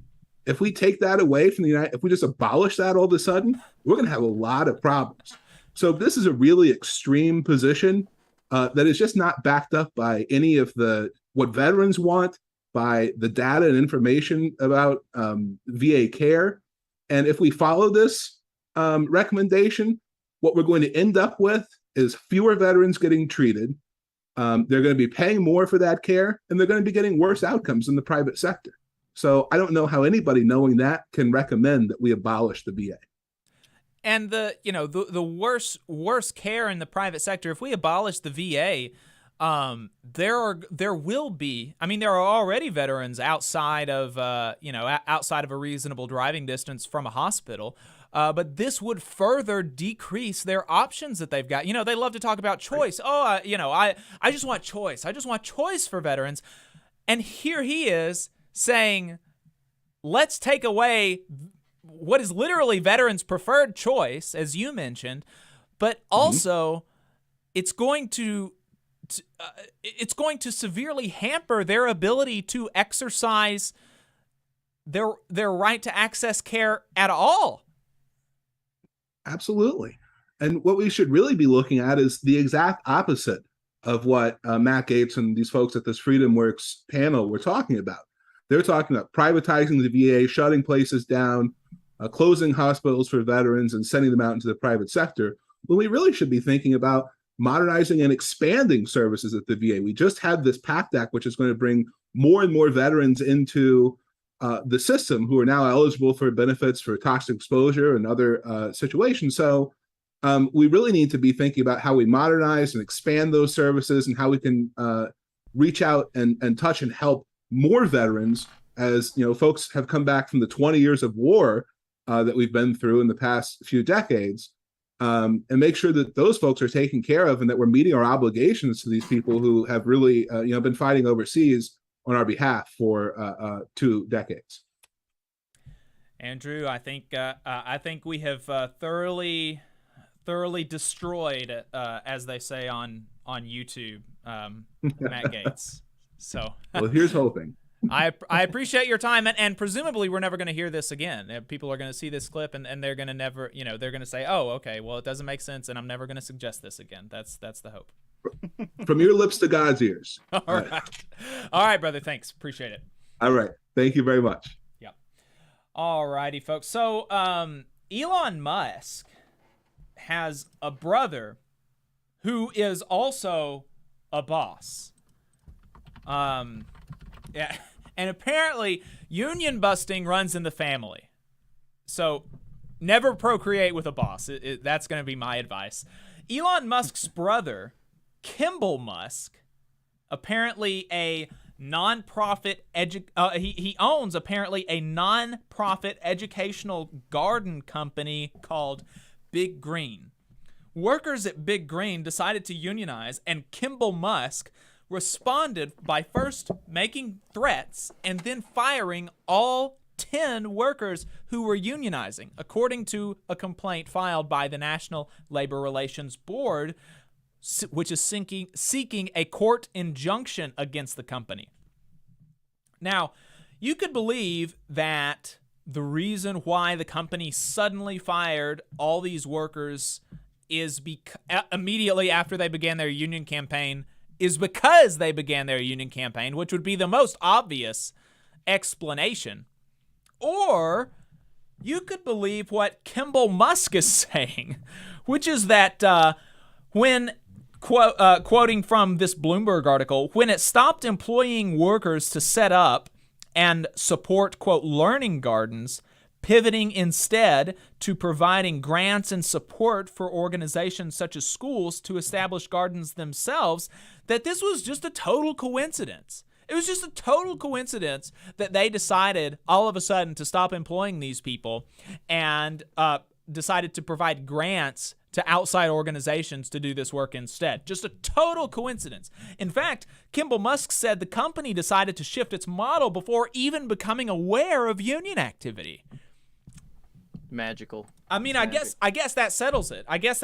Even though the workers had no idea, there was no indication of any shift in the way that they were going to be doing their business. There was no warning. There was no talk of that. They began making threats against the workers after they unionized after they were going to unionize, before eventually firing them. All of that is just totally circumstantial. This decision was already in the works. So, I guess that settles it. But this injunction, if it goes through, it would make the company rehire these employees, is my understanding. So we'll keep a watch on that, and best of luck to those folks. While we wait for Damon Garcia, Damon and Kyle aren't in the Zoom yet, right? Nope. Okay, yeah. So while we wait for them, there's this local story out of Huntsville that about the protest that happened a couple of years ago. And this new update is that the sheriff and the city of Huntsville cannot be sued for assault and battery, a Madison County judge found last week, which is super convenient for the sheriff in the city of Huntsville.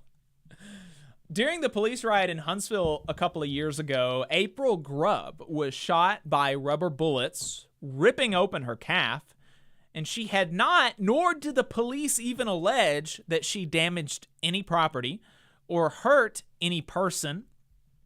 Cops say instead that they deployed this force to prevent the possibility that riots would happen. But April says she was actually complying with orders to disperse when she was shot. But cops think that it's justified to deploy this force to prevent something that there was no indication was going to be happening, because maybe possibly it would happen. Yeah, and I saw no damage downtown, of course, except for one broken window that most people seem to believe was fired by police or something. Yeah. And that business was also supporting the protesters. So, yeah. And the protesters then raised money to replace the window for them. Yeah. And if y'all have seen the footage or like the images of the damage these things can cause, it's serious damage. What are they? 2 or 3 inch length rubber bullets? Yeah. Fired out of a shotgun or a rifle. It's it is no joke.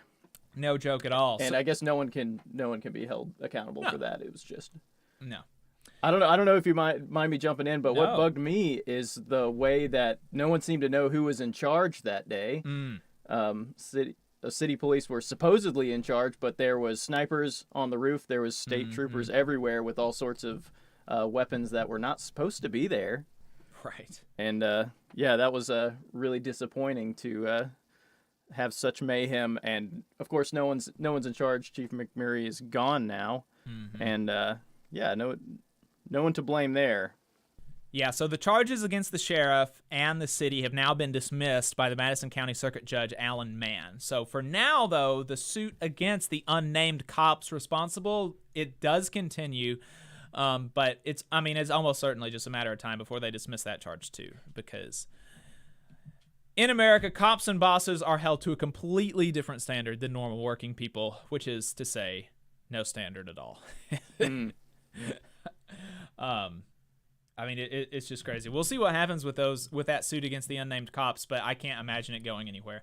But it's incredibly frustrating because April wasn't the only person that was hurt, that was shot by these rubber bullets and had their leg ripped open. A friend of mine also did, and a friend of mine for at least a year, I haven't talked to him in a long time, but at least a year after, he was having trouble walking. But there's no consequences for anybody about this. Yeah, and many people not even involved in the active protest were being maced. I know a few people walking to the protest who were maced by state police. And that was there's some great footage of cops rolling down the street far off the square and just macing people. It's just, and you had friends that were arrested that day, right?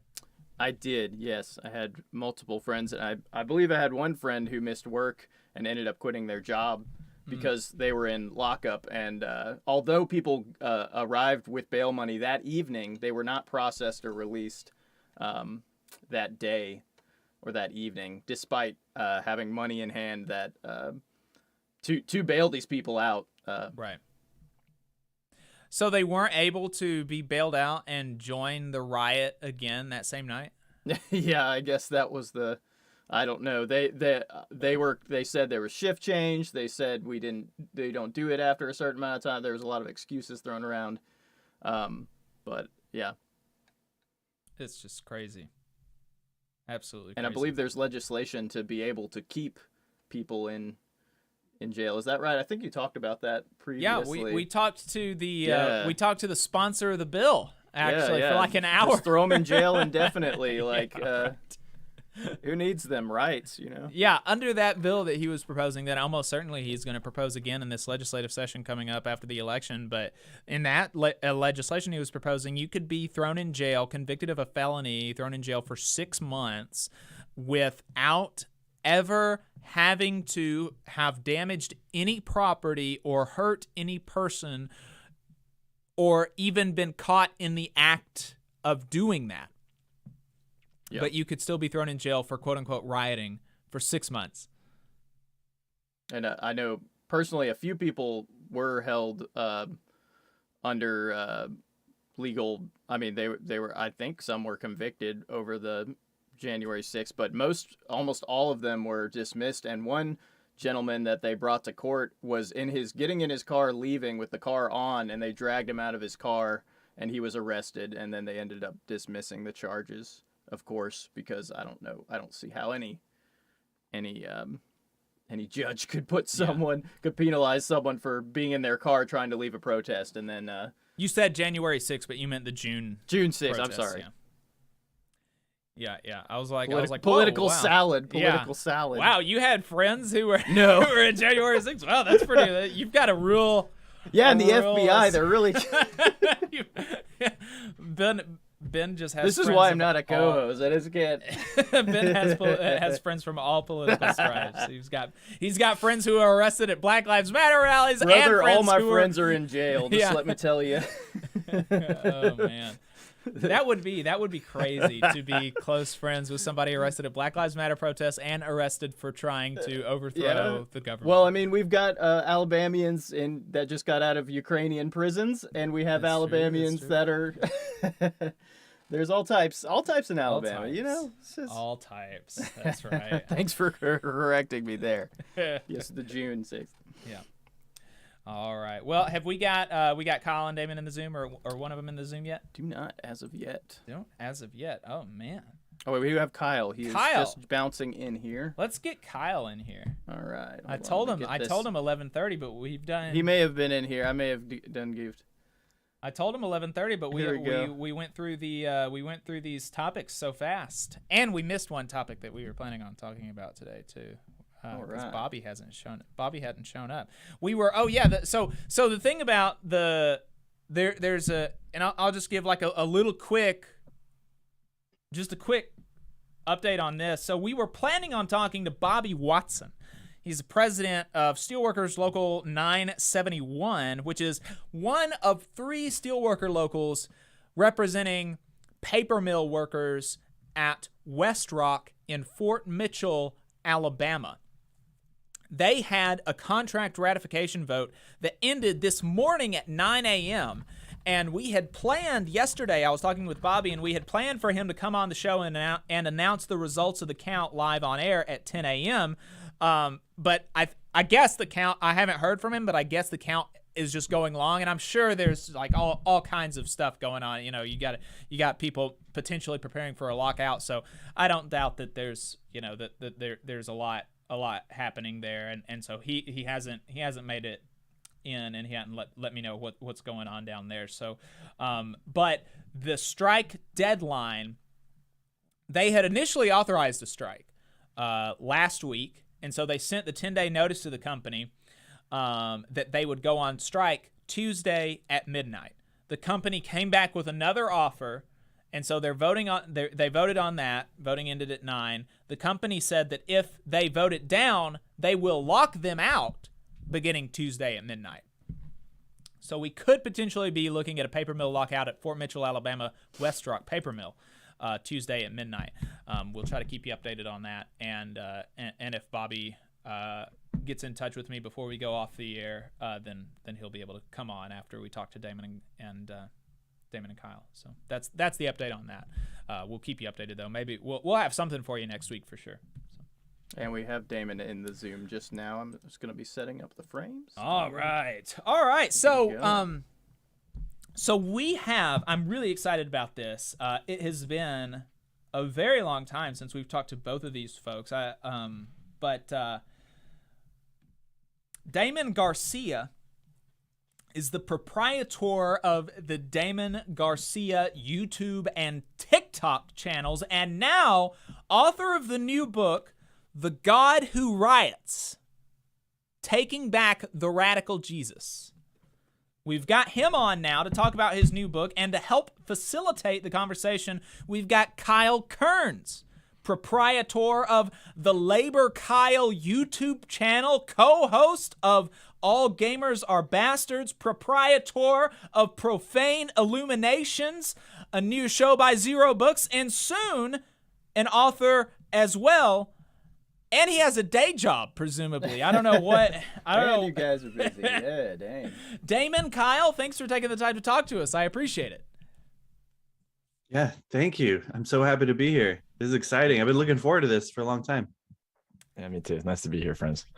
Nice to have you here. Adam sends his apologies for not being able. He said he really hates that he's missing that he's missing y'all. He enjoyed our conversations a year and a half ago during our fundraising stream for the mine workers, but he is working today. Can you believe that? He had a union guy working on a Saturday. What a bunch of nonsense.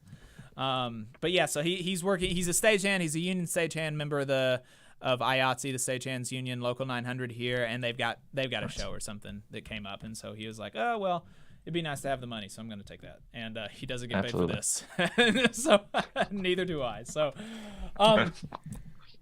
so this is generally a union show, but also since I'm one of the showrunners, I can talk about what I want, and I've got a particular interest in faith, and to be fair to the topic, I do think that faith is a subject of interest for working people and for folks interested in supporting working people, because faith really plays a pivotal role in the ways that we do or don't resist the powers that be, whether that's our government or our boss, and that's really what the book is about, Damon. And so I don't think it's too far off the narrow track for the show.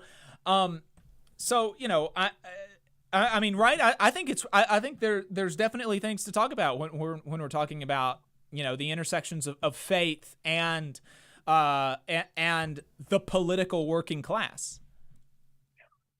Yeah, absolutely.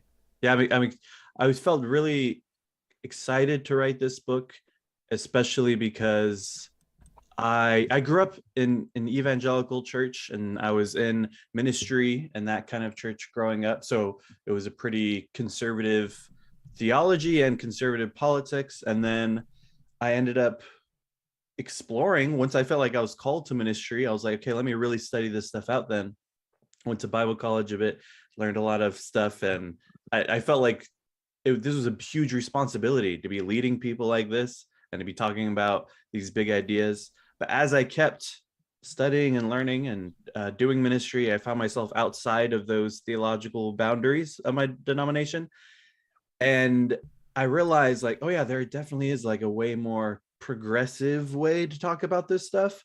And so I definitely had a season around progressive Christians. But what really got me to be passionate about my faith was understanding that there is an anti-imperial stream throughout Christian history, anti-colonial stream, and even anti-capitalist stream, and realizing, yeah, the Christianity that's about God being on the side of the oppressed and God being on the side of the workers is, well, first off, what I'm all about. But I also see that throughout the Bible, God is on the side of the oppressed, and story after story, those who are being crushed by empire after empire, that is where God is to be found. And all this stuff about God's anger and wrath is there, but it's pretty much every time against people who are exploiting others and colonizing others. And so, and then even when God talks about a nation being wicked or righteous,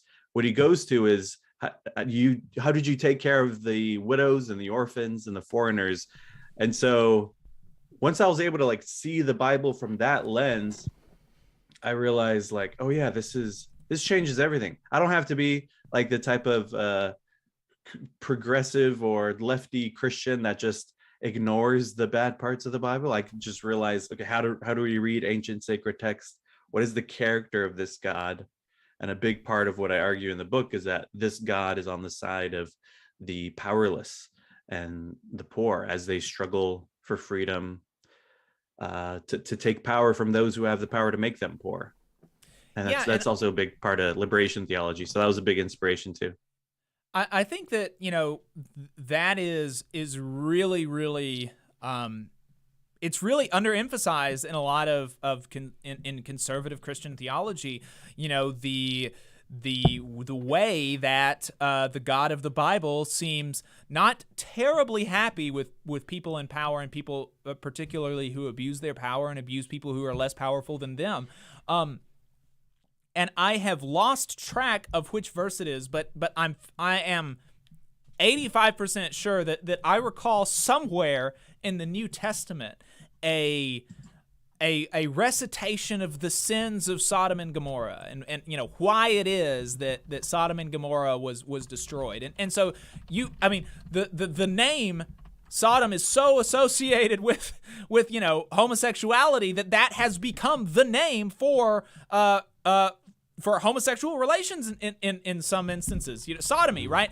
And so when you think of Sodom and Gomorrah, you think, oh, they were destroyed because they're gay. And I'm almost certain there's a place in the New Testament that lists the sins of Sodom and Gomorrah, and that's not even on it. And the first one that they mention is how they treat their poor and how they treat the widows and stuff, that you take from the rich. I got it pulled up. You have it pulled up. Well, let's hear it. Yeah, it's actually from Ezekiel, one of the prophets, where he says this was, and in this verse, the prophet is warning another nation from being like this. And so he says, this was the guilt of your sister Sodom. She and her daughters had pride, excess of food, and prosperous ease, but did not aid the poor and needy. They were haughty and did abominable things before me. Therefore, I removed them when I saw it. That's Ezekiel 19:49. And even in that story in Genesis, where it talks about Sodom and Gomorrah, it's so messed up that people try to say, like, oh, it was because they're gay, because these two angels came into the city and the men surrounded this house that they're staying, saying, bring them out so we could have sex with them. But it's like, in that situation, the issue isn't a dude being with a dude, it's sexual assault. Also, why are we assuming that the angels are male? Like, they're angels or whatever. So it's like, that's the bigger issue there. And it's really cool that Ezekiel lays that out much later. I brought that to somebody, because I always heard, I never heard that about Sodom and Gomorrah. I had no idea that they had too much to eat, right? That was never mentioned ever in all the sermons that I heard about Sodom and Gomorrah. I never heard that. And so I say, I went to some people in my family and I was like, why do you have this emphasis on this thing when this prophet is the emphasis is clearly here on how they're treating the poor? Why is that not an emphasis of the sermons that y'all have? Why does your emphasis in the sermons that y'all have not line up with what the Bible is saying about this story that it tells? I think that gives us a good segue to kind of backtrack about how, my understanding is that all of us have similar-ish kind of faith traditions that we grew up in. All conservative evangelical. I came from a charismatic Pentecostal type community. I believe that Kyle did as well. I don't know, Damon, if the community I that you did, came, definitely. It was charismatic and Pentecostal? Yeah. Okay, yeah. So, wow, here we are. All of us came out of charismatic Pentecostal traditions, and the folks that I grew up with, at least, I don't know about y'all, they still love me, and I give them that. They have, every time I go to my parents' church, they're nothing but gracious to me. Occasionally, I will get preached at, but they do it because they love me, and I understand that.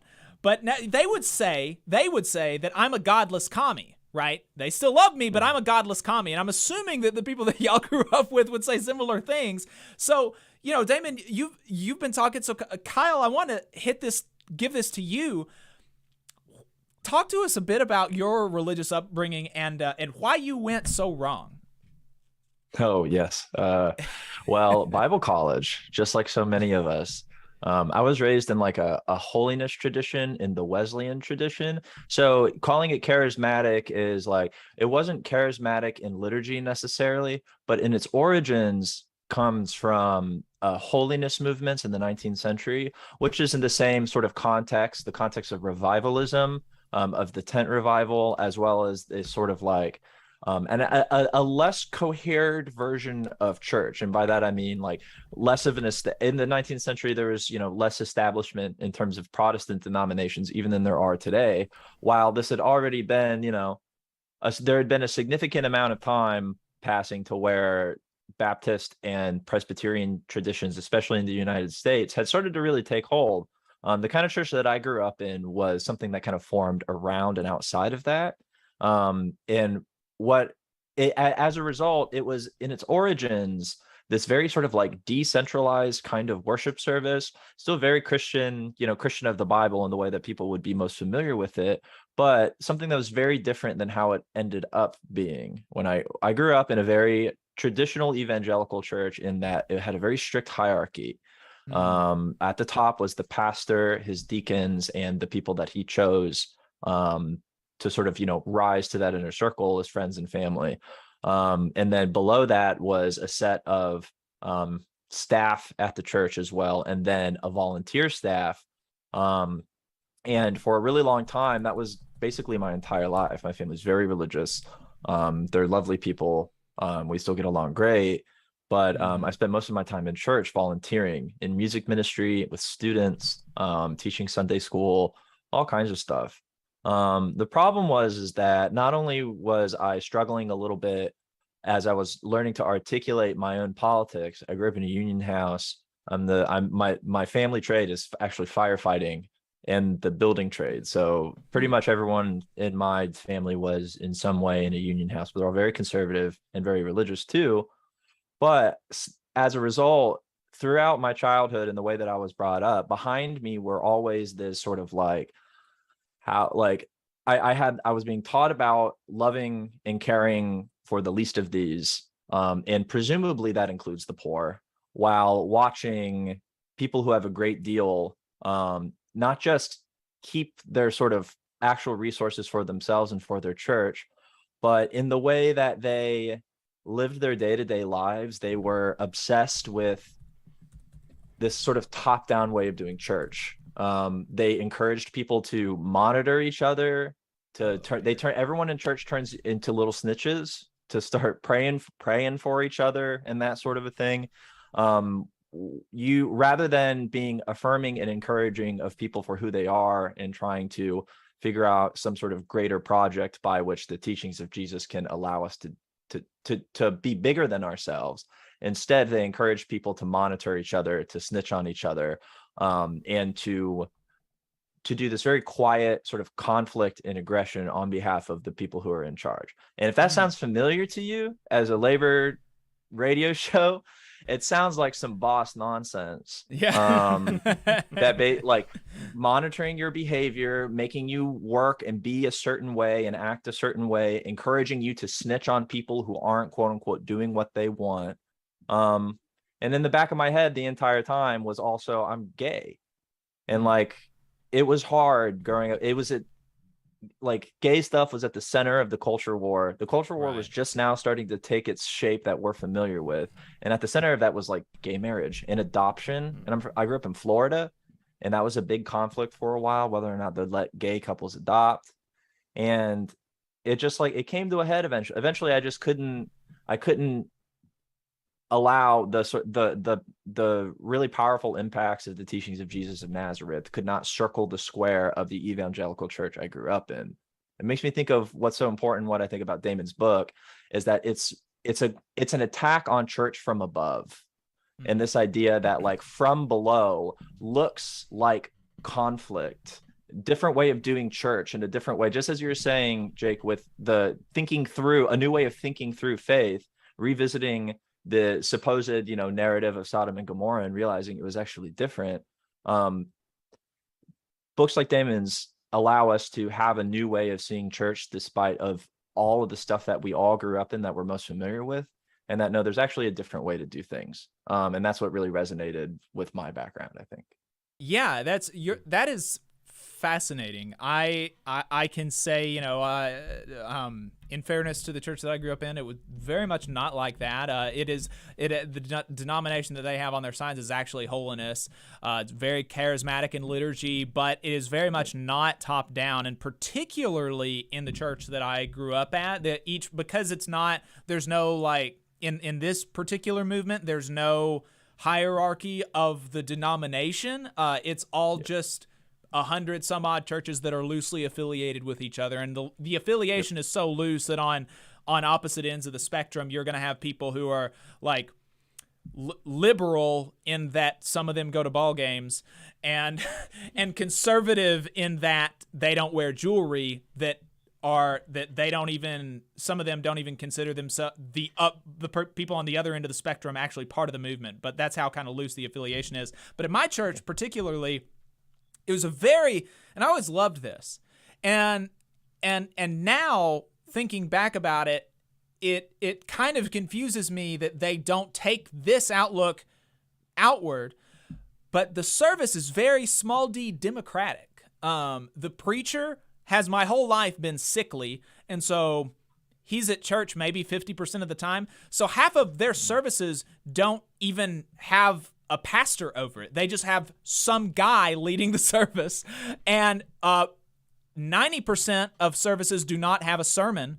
It's all testimony about this is how I feel the Lord has moved in my life this week. This is something that I was thinking about. This is something that helped get my mind up.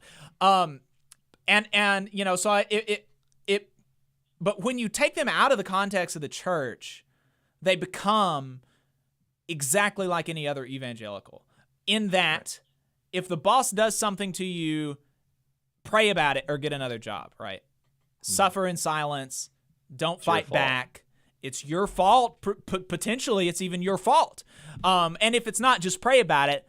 And and I've even had people say to me, you know, that like, you're never going to change anything. This world is doomed. The world is going to come to an end soon anyway, right? So it doesn't matter even if you change anything, you need to get yourself, you need to purify yourself.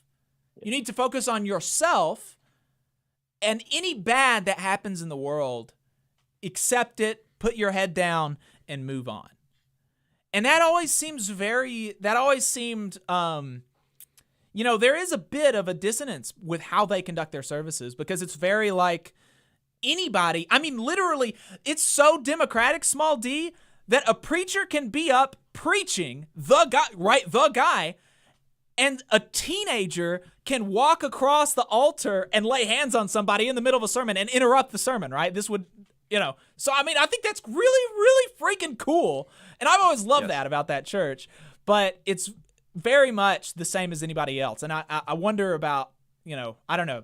See, it's strange to me, but you know, Damon, how does you know, Kyle and my experience relate to yours and relate to you know, the things that you're trying to combat in the book?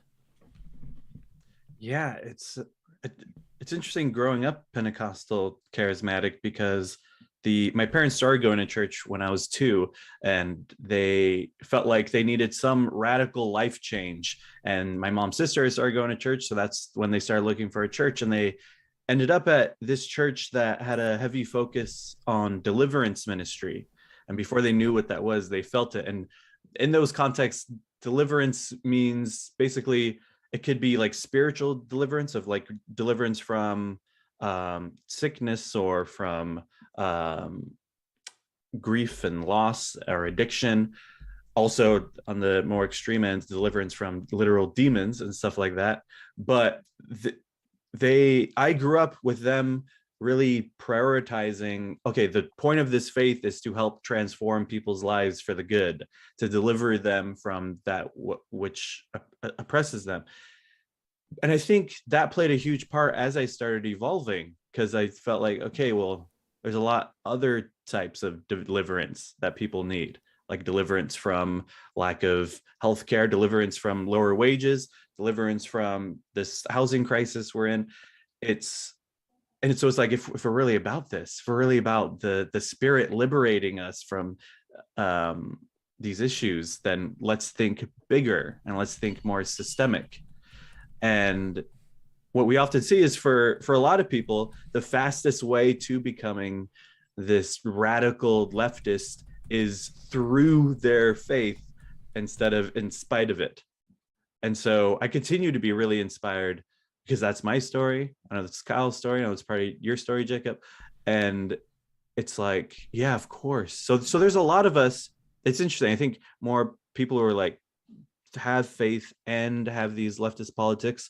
Some of them are like, well, yeah, my faith leads me to these radical politics. And then some, which is also fine, are like, well, yeah, I just separate that. Like, let's have materialist answers to materialist questions. And there's also other questions in life, and that's where my faith comes in. And so there's a few ways to approach this, but and I try to approach both in the book and really just affirm people's journey who are in similar types of journeys, and being like, yes, your suspicions are correct. Jesus was way more radical than the people around you let on. And it totally makes sense for this to lead you toward the most radical left, abolitionist, labor, communist politics, of course. So what are then, the version, popular versions of Christianity tend to prime one to relate to their betters in a very servant type way. That's a word that the Bible uses in some instances, right? And so, pop versions of Christianity, they do tend to, the sermons that you hear, they prime us to relate to our betters, our bosses, politicians, the government in a deferential way, and even in a totally detached way. Like, just don't even think about it. A lot of people at the church that I grew up at, they don't even vote because they don't want to participate with it, and they don't think it matters anyway. So there's a very okay, the world's gonna do what the world's gonna do. I'm just gonna pray about it. But I'm not going to participate in any struggle, and that's kind of the way that it seems like a lot of churches prime folks for. Where does that come from? And do you think that is the correct way to relate to your betters? Yeah, it's a very individualistic way of looking at their faith and the world, and I'm sure, as a lot of people know, there was a lot of work that went into transforming our faith into a very individualistic version. Unfortunately, a lot of these churches act like the way they teach Christianity is how Christians have always taught.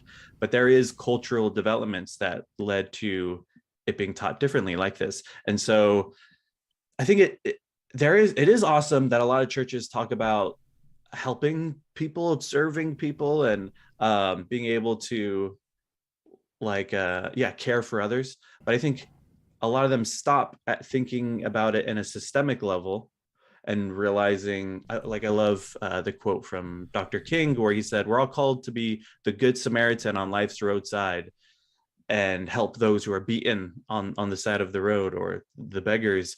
But that should only be an initial act, and we should consider restructuring society so that it stops producing people beaten on the side of the road or producing beggars. We need a total revolution of values. And so that's a big thing that I'm trying to get a lot of Christians to be on the same page with.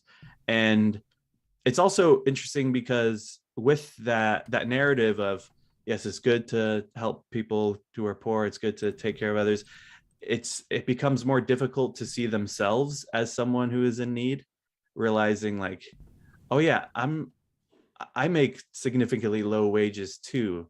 Just because I have a lot more than some people I know, I'm still the exploited one in this workplace where the boss gets so much more than me and pays me barely anything, where I could barely afford the few things I can afford. And so I think it's just such a much bigger perspective to realize, like, God is on the side of the poor and the oppressed and the exploited, and those of us workers are part of the exploited. Of course, there's varying degrees of the suffering we're going through, but we must advocate for ourselves too, and be able to liberate each other from this exploitation. In church, you hear a lot of pray for the pastor, pray for our leaders, pray for the president. I mean, to repent, maybe. They take all of this stuff that's so social, your job, your work, the amount of money you make, the ability to take care of your kids or your spouse, where you're having a roof over your head and stuff like that, and it's taken as this like purely, godly thing, right? That we have no agency over our world, that we have no stakes in our environment. And then more than anything, the thing that really gets, that really inspires me toward action, I'll say, is the idea that the person who's sitting next to me in church, their livelihood, their ability to provide for themselves, is an impersonal thing for me. That is offensive to me. If I want to be offended by one thing, it's that I'm not supposed to care deeply about the people around me, and I'm not supposed to care so deeply that it inspires me towards social action. The idea is that your faith is this thing on the inside. It's this constant form of introspection, just as we were talking about. It has no actual impact on the exterior world. The exterior world is too messed up anyways. We have to refocus on ourselves. And it's like, every time I go and I refocus on myself, it becomes social again. All of a sudden, it's not like, the second that it becomes about me, it's all of a sudden, it's not about me anymore, because it's like, okay, well, it's not just me. What about the guy sitting next to me? It's just the same thing as that's the principle of organizing at work and labor in the first place. It's just like, this is not just about me. And I actually do care about the people around me, no matter what management or the people in charge give me permission to do. You don't need permission to be a good Christian. You don't need permission to intervene on behalf of the poor. You don't need permission to intervene on behalf of your coworkers. In fact, if you seek permission, they're going to tell you no. So you need to just do it anyways, because they're not going to help you, like. And real quick too, I think we see this very individualistic Christianity in the way that calling is talked about, or purpose is talked about, where it's just like, what is your individual calling, the thing you're supposed to do in the world, or rather the career you're supposed to have, whose labor you must sell, lets you sell your labor to, that God has for you written in a book that sets history out already, instead of realizing each one of our destinies are deeply intertwined. We're all going toward the future together. And I would say that God is actually experiencing this life with us, along with us, luring us toward building a better world. I mean, if you believe in prayer, then you should partly believe at least that, what I'm saying, that God is affected by us and we are affected by God. And it totally changes the whole thing when you realize, oh yeah, my purpose is all of our purpose. It's so much bigger than what is the one little career I'm supposed to chase after. And I think that, the focus on it's really convenient for the bosses and the government that there's this whole mainstream strand of Christianity that really inculcates a passiveness from folks. That's just super convenient that that it happens to help the people at the top, this version of the religion. Yeah, it was very intentional. Like, people don't realize that the word fundamentalists, it comes from a group of Protestant Christians who called themselves fundamentalists in the early 20th century for the first time. And what we had seen as there was wins for labor, and more regulations on workplaces, these businessmen, CEOs, started to look like the bad guys, and they were, but they had enough money to try to change that narrative. And so they hired on different pastors to develop this pro-free enterprise capitalism gospel.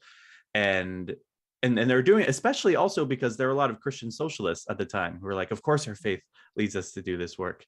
And so that because that's where the funding was, became more and more popular and stronger in our culture. And it's like, yeah, that was very intentional that we have a faith that's so individualistic and that is so passive toward the exploitation there.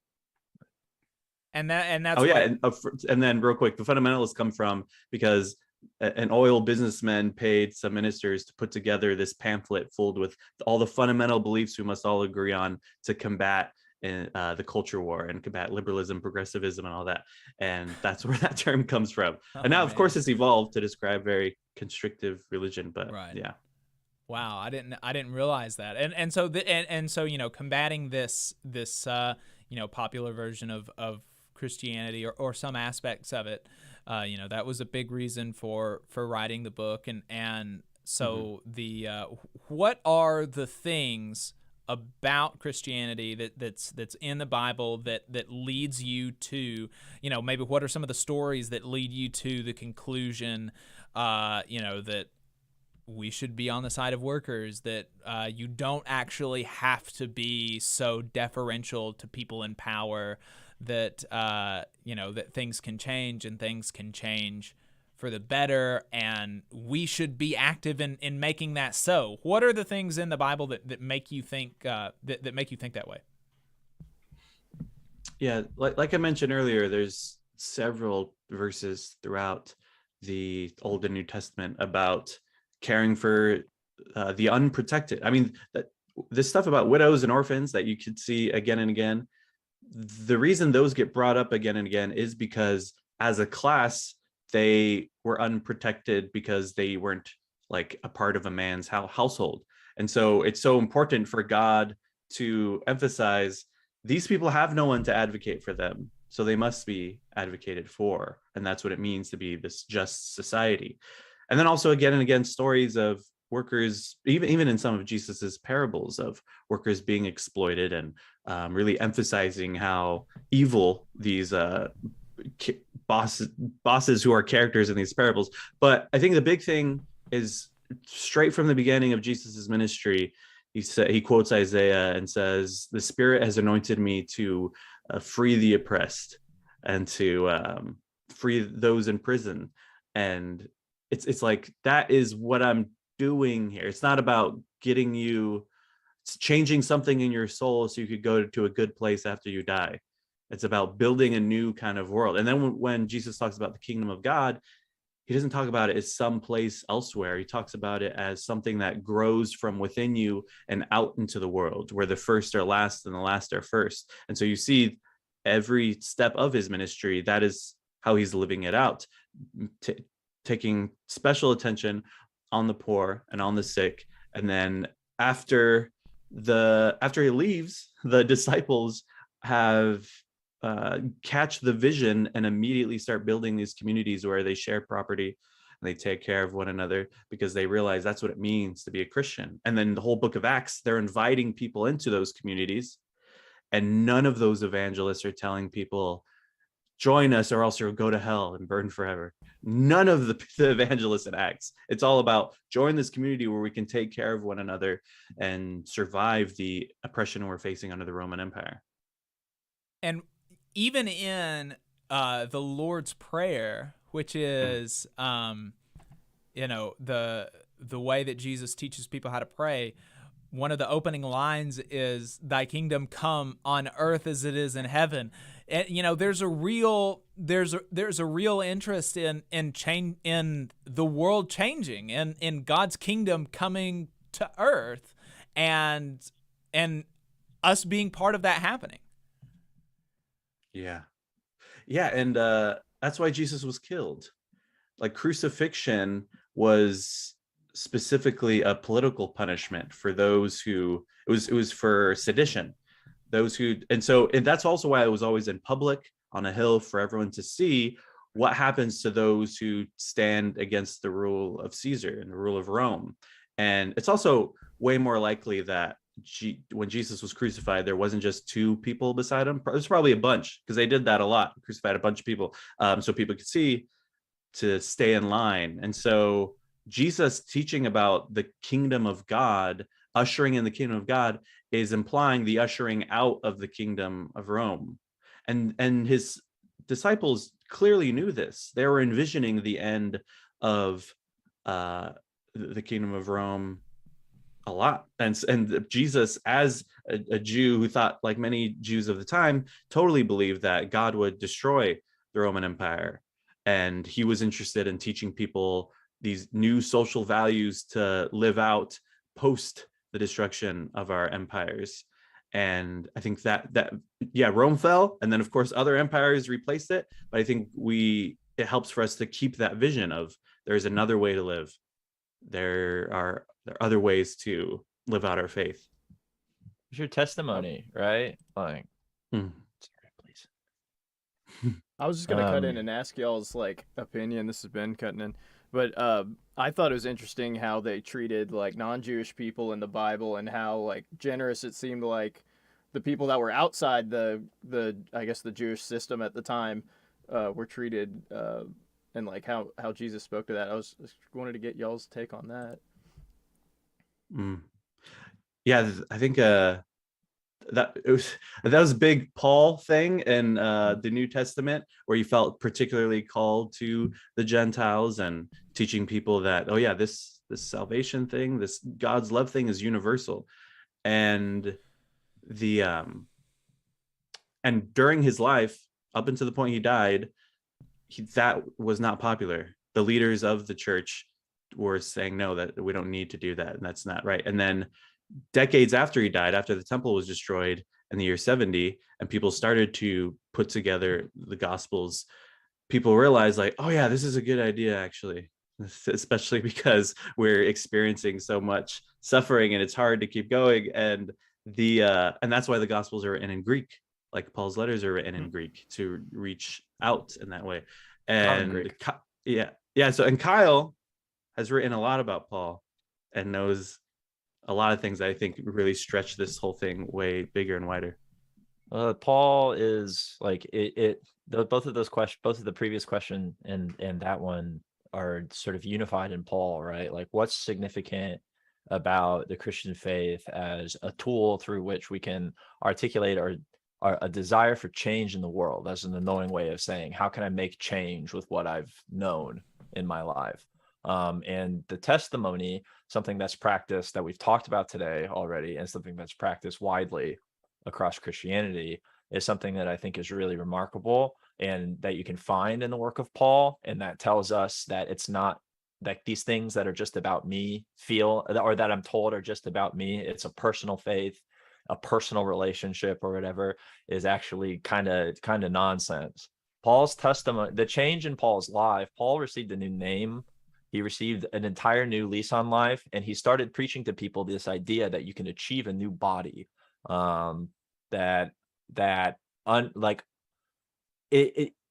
through things like resurrection, bodily resurrection, as well as a rising up of the spirit.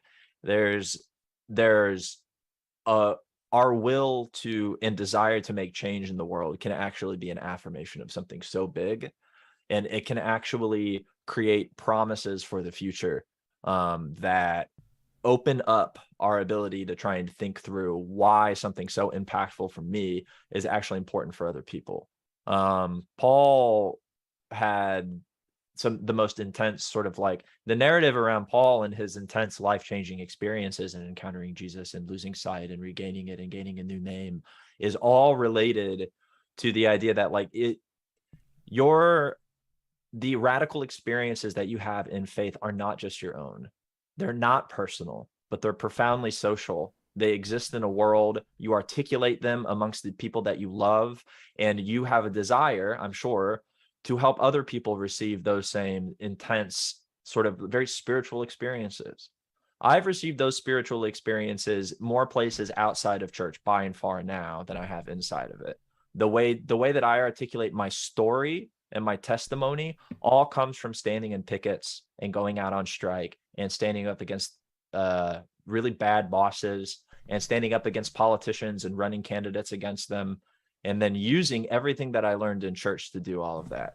That if we do this thing right, it actually becomes about how do I build up people and help them become more powerful, like I feel like I have? How do we help them build leaders in their community to share ideas, skills, and desires with one another as a way for making new change? It's so personal, because it's all about sort of my personal experiences at work and organizing and that sort of a thing.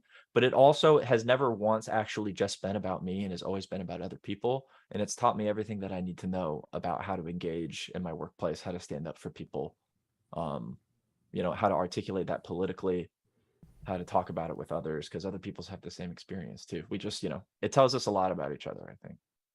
Yeah. And wanted to say, in the book, I also mentioned Kyle a little bit and his story.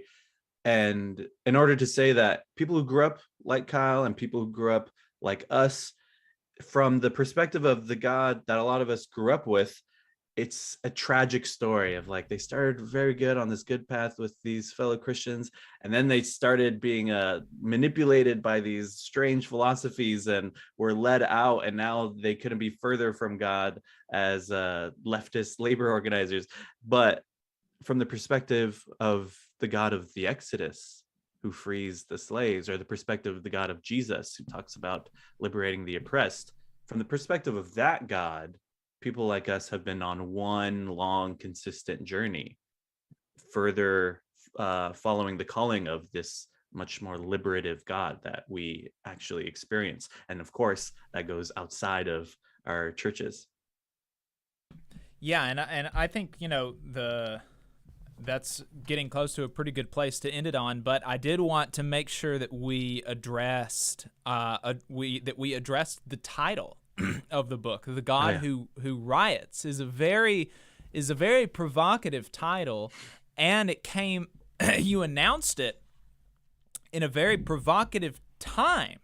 We were not too long after the George Floyd protests, I believe, when you announced that this book was going to be coming out, and so obviously the mainstream of of certainly the evangelical churches, the only thing that they were concerned with as far as socially, if they were concerned about the George Floyd protests, was condemning the riots. That was the universal kind of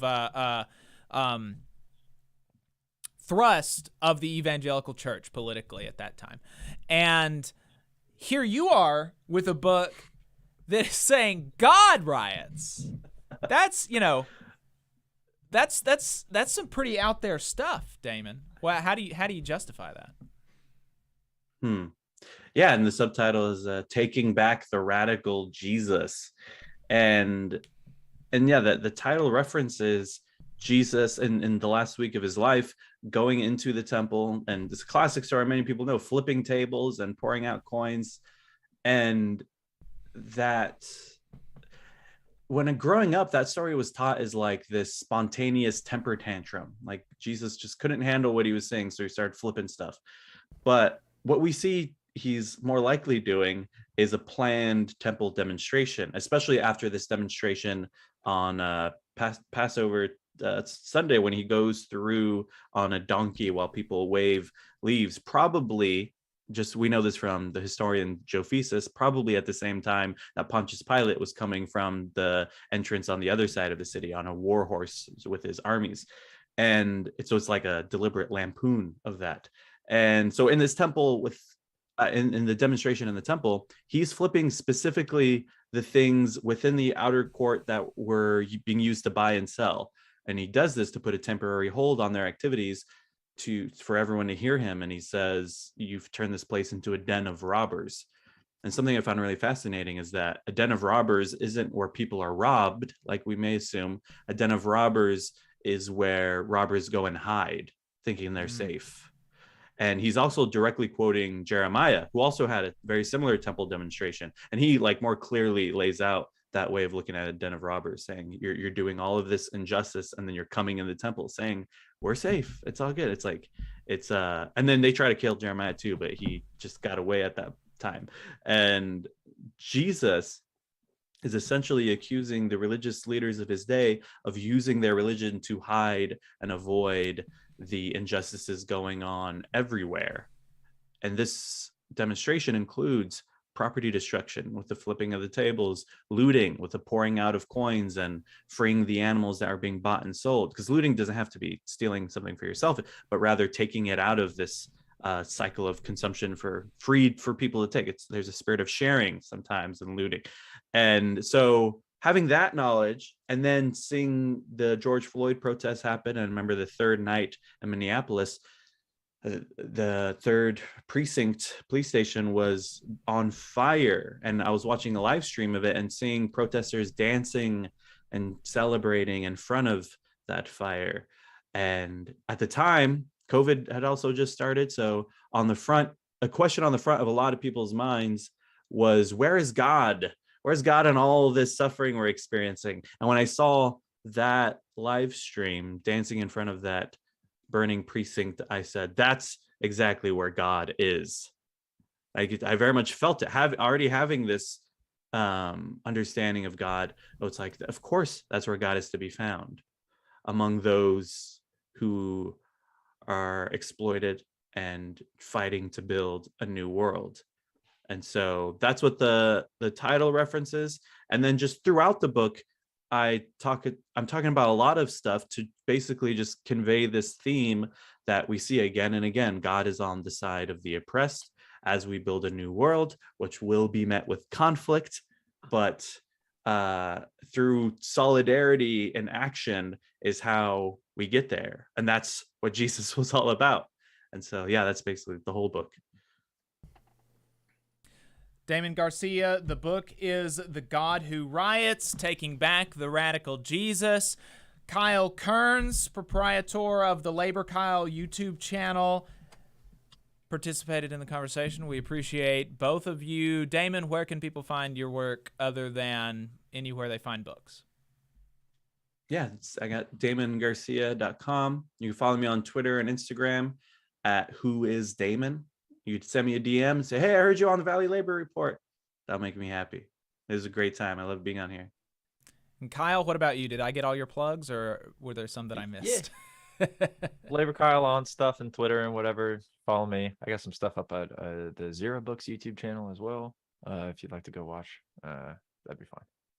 Yeah, and you told me that you're coming out with a book. I won't talk about what you said it was about because I don't know how much of it is public yet, but we're very much interested in bringing you on to talk about it. Can't wait. All right. Yes. Thanks, y'all. A lot of new and exciting books. Yes. That's so awesome. All right. Damon, Kyle, I appreciate your time. Thanks for coming on. Thanks, you guys. That's going to be it for us today on the Valley Labor Report, folks. We appreciate your time. Just a reminder, the UMWA Strike Pantry always could use donations. You can send donations to paypal.me/UMWA Strike Pantry. The Alabama Troublemaker School is on Saturday, October 15th, 2 weeks from today. Register now at labornotes.org. Your Vote Matters Educational Forum happened. Oh, this is a past event. You can leave us a voicemail at 844-899-TVLR. You can buy a hat or give us money on our website, tvlr.fm/store and tvlr.fm/donate. See you next week. Oh, wait. Don't shut the stream off yet. I didn't. You caught it just in time. I caught it just in time. Hey, I forgot to mention this. I'm going to be going live here tomorrow at 9 a.m. with Ben Burgess for double overtime to talk about my recent appearance on a local conservative radio program. On a local conservative radio program yesterday, I was on the Dale Jackson Show, and for about a year, in the first year when I was doing the show, I did some regular appearances on the Dale Jackson Show, and we just never started it back up after I got back from supporting Hurricane Ida recovery in New Orleans. And so I went back on Friday.